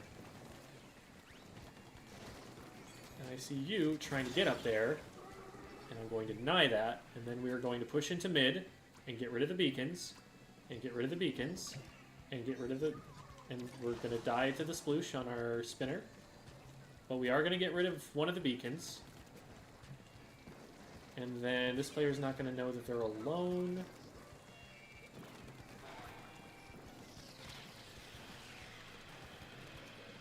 Okay. Yeah, I know. We want our spinner. But have you considered that I don't want you to have our spinner?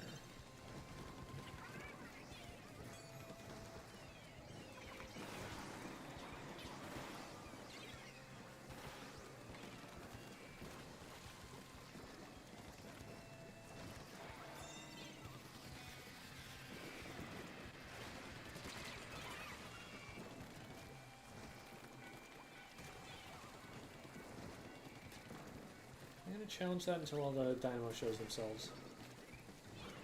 There they are. Okay. We'll get this moving.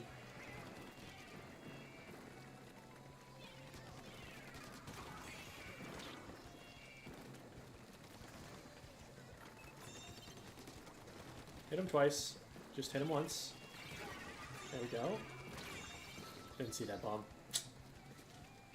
We still get check here. We need someone in front of the tower here.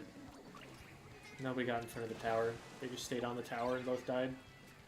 Stepping on each other's toes a little bit.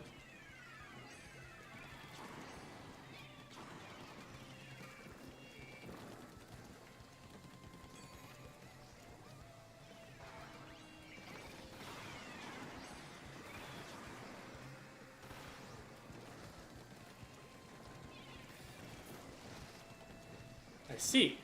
So you're already here.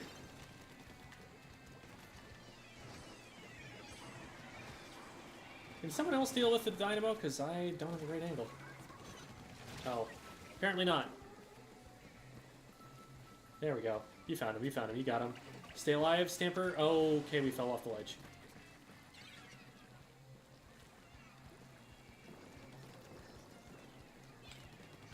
Might not have fallen off the ledge. We definitely got backed into a corner.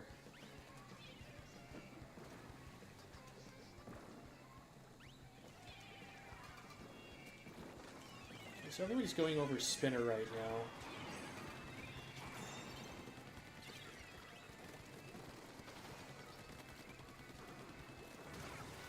Great, Kraken.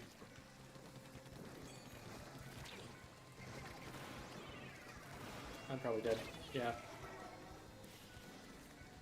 I'm surprised that I didn't get a good angle on that one.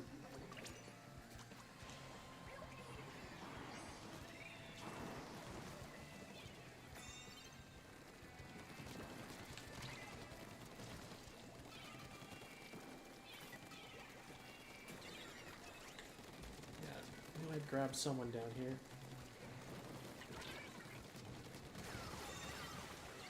Okay, we need tower in 6 seconds.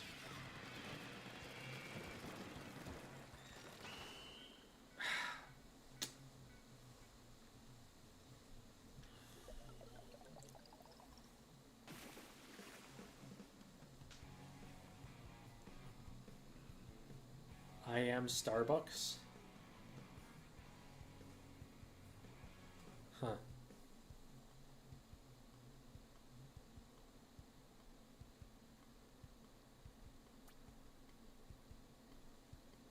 For some reason I consistently choose bad characters or weapons.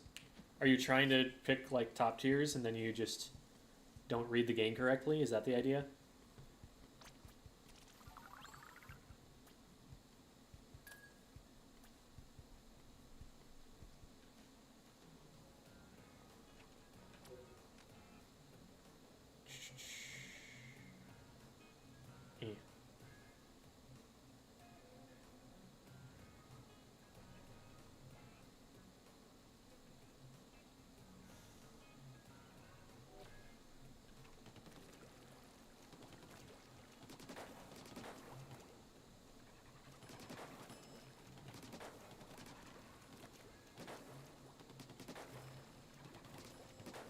Dead jump user. I think Yuri's just talking about bad super jumps that get you splatted on landing. That is a problem that Yuri has had in the past.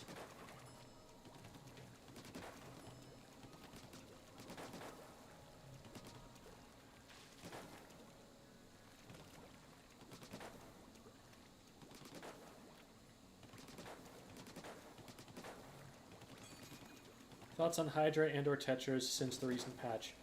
Hydra, better, still not good enough to be seen in top level play. Tetras, I've been seeing more than on the...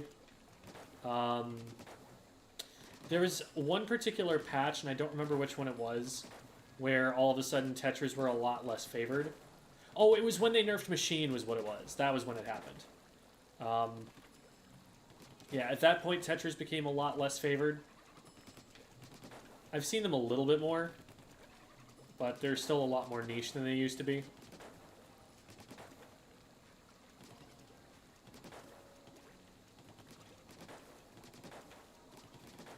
The thing about Tetras is that it's a niche pick that you have to one-trick. It's kind of brutal. You lock yourself into playing that weapon because it's so hard, and then you end up not being able to use it some of the time anyway. You really kind of have to build a team comp around it. And sometimes those comps are just harder.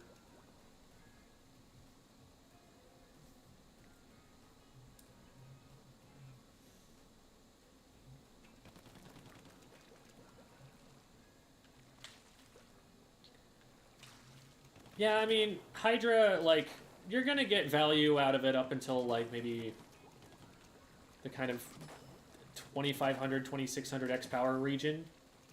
At which point, it's gonna become a lot harder because people know mechanically how to counter it, and it's gonna play a little bit slower. But you can still play really good defense on it, and as long as your team can figure out some way to make a push happen, the defense is going to be fine, and you're going to be able to like lock a game out once you have the lead. It's getting the lead that's the hard part with the Hydra.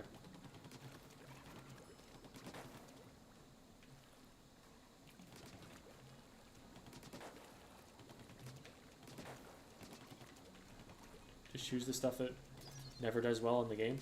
Well, like, the question was, like, which stuff are you talking about in this game in particular?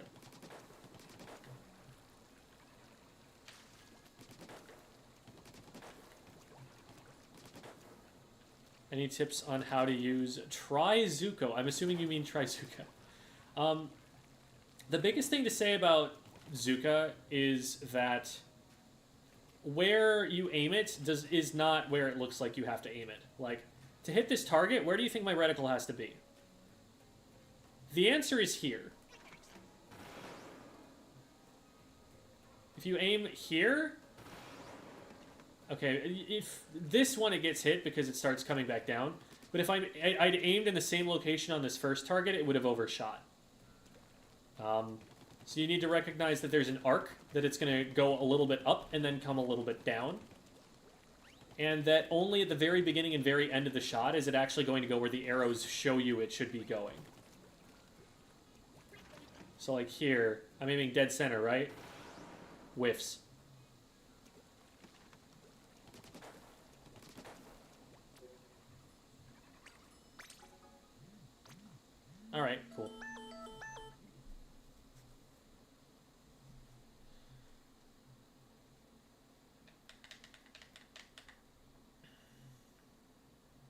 got distracted by extra work. But I wanted to thank you for being one of the top reasons I'm still playing this game. Oh, thank you.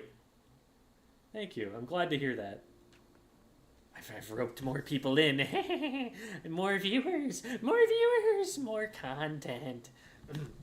Sorry. What do you think is the main thing holding Zipcaster back? It's just very killable. It needs to be used very carefully to not just get shot out of the air.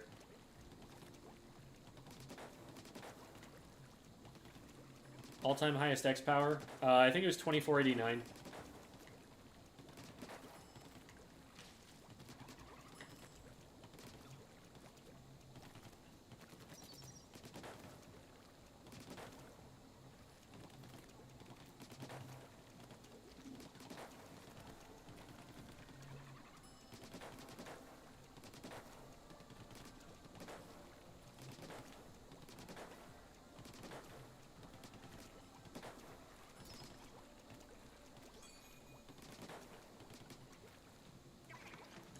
Yeah, wait.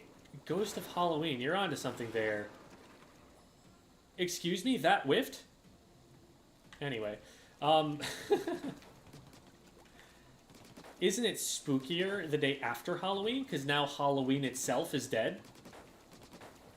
Or does that cancel it out? Like, the scary has... The fear has been killed, right? So...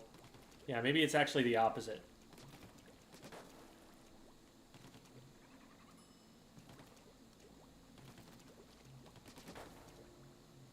Right. The arrows are where the bottom of the shot, the very bottom of the shot will be. This channel is a hidden gem? Haven't heard that one before. Oh my god. Do any of y'all know who Taffakins is? Works for C9. A manager, kind of Mango's coach a little bit. So, as soon as Taffakins met me, he had one joke. And it was to look at me and go, "You're such a gem." I was interacting with him for like a day and a half. And he must have said it 50 times. I swear.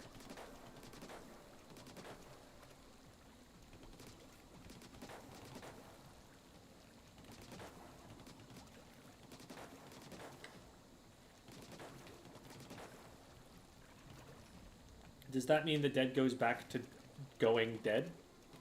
To going dead? I'm going ghost.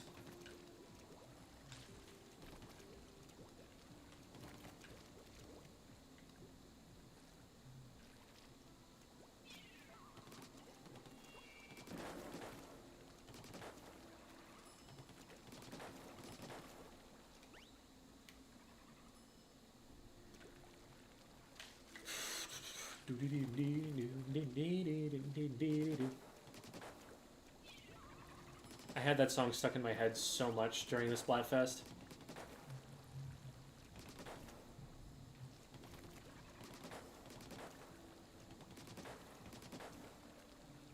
Oh, Danny Phantom, he was just 14 when his parents built a very strange machine designed to view the world unseen.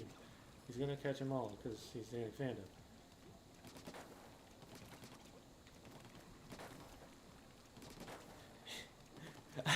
I'm doing this terrible Danny Phantom rendition, and then someone comes in and they're like, "Your channel inspires me to keep getting better at this game." And I just love that that was the timing. Thank you so much. That's very kind of you.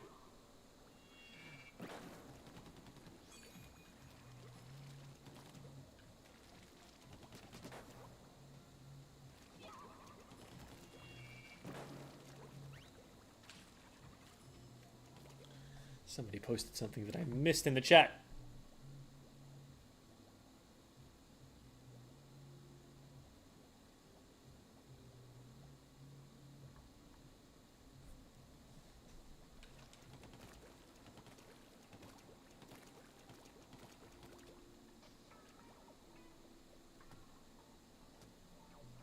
you have any thoughts about a possible new 5th ranked mode? Are the same ones we have now enough already?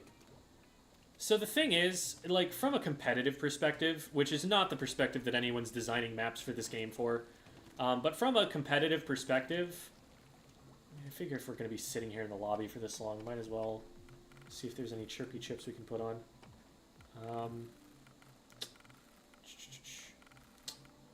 From a competitive perspective, one of the things you have to keep in mind is the question of whether it will it'll make it so that you have a lot more map modes you need to learn as a team. So we already, like, if you have to learn every map mode in the game to be able to be tournament ready, that means we've got to know what it's 4 times. How many do we have? It's like 12 plus 8, 20. So 4 by 20, so like 80 maps, 80 map modes. And that's if we're not counting Turf War. If we count Turf War, it's 100. Or whatever the number is. It's a lot to know about. It takes a really long time, and that sort of knowledge goes obsolete pretty quickly as soon as a patch hits. Now granted, some of the maps are trash and should never be played competitively, and so we don't have to learn those ones, necessarily.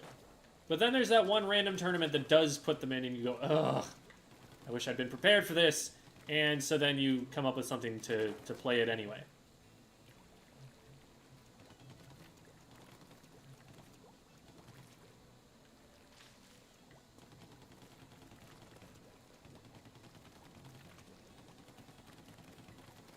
What was your favorite ranked mode? Clamplets.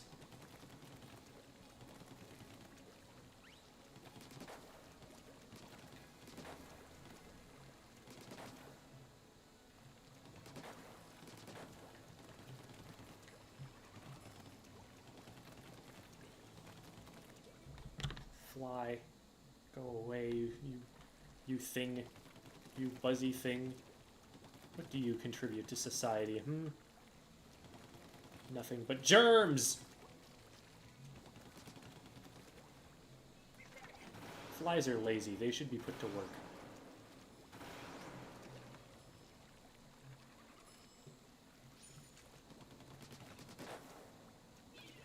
Oh, an 8-ball mode? It would be fairly similar to Rainmaker, but a lot more random. I worry about what bombs would do in that mode. Seems like at the very end it would be way too easy to just bomb it and send it flying in some random direction and be very difficult to recollect.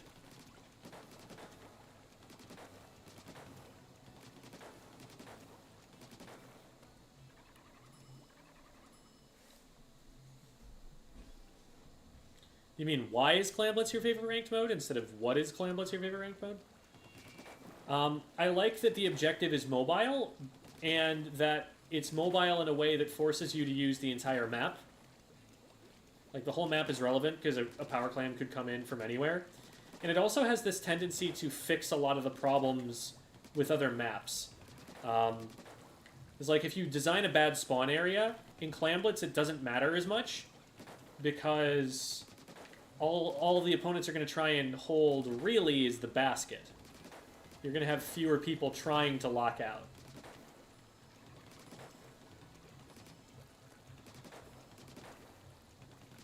And it tests your ability to hold an area, because that's what the area around the basket is while you're scoring. But it also tests your ability to push on the move. And it's a map mode. It's not very volatile either, because you have to pick up clams to be able to score a whole bunch. There's a lot of things that it does really well.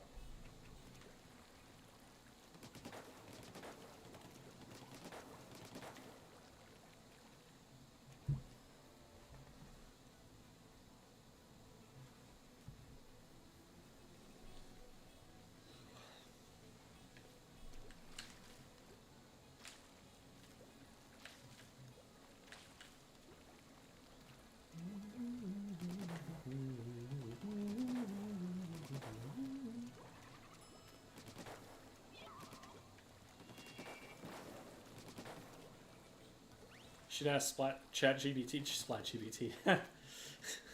ChatGPT how to play Splatoon competitively. I actually have already experimented with that a little bit. It had really high opinions of the Splat Roller and the Splat Dualies.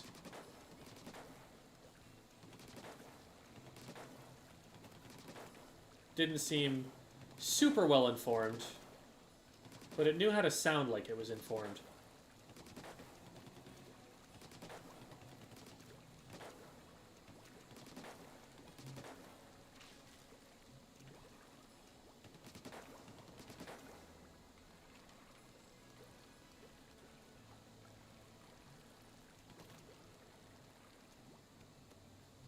Yeah, that's what AI is by design. Like, fundamentally speaking, that is all AI ever has been.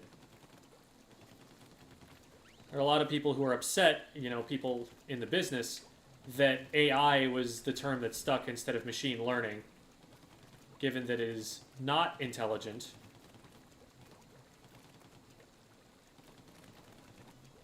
It's basically just grabbing the artifacts of human speech and puzzling them together in a way that sounds convincing.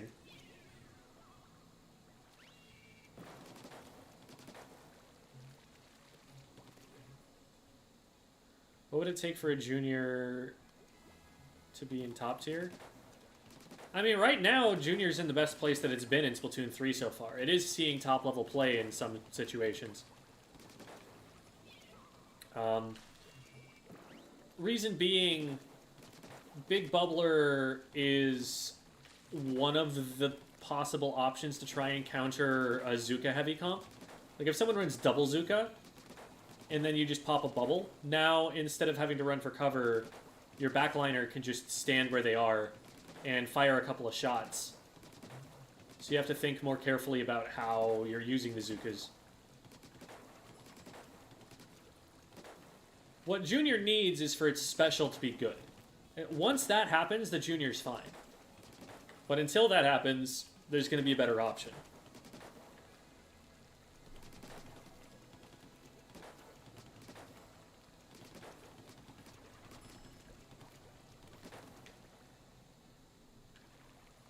V-Pro and Clash.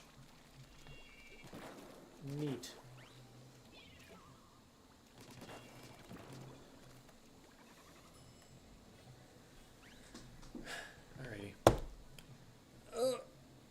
I should probably get going, because I do have to make a video still, and it's getting kind of late. If I get started now, I should have pretty good timing for that. But thanks everyone for tuning in on this, our inaugural voyage into Twitch affiliatehood. We're going to go and raid Amy, because she's Australian, and so she is going to still be playing for a bit.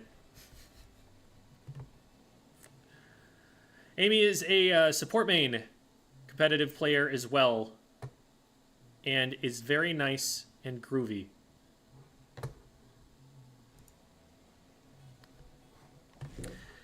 Here are the links to the things that I do. If you would like to view other things that I make, be, you know, a Twitter follower, be in the Discord, that sort of thing. We're going to head out now. Thanks for watching, everybody.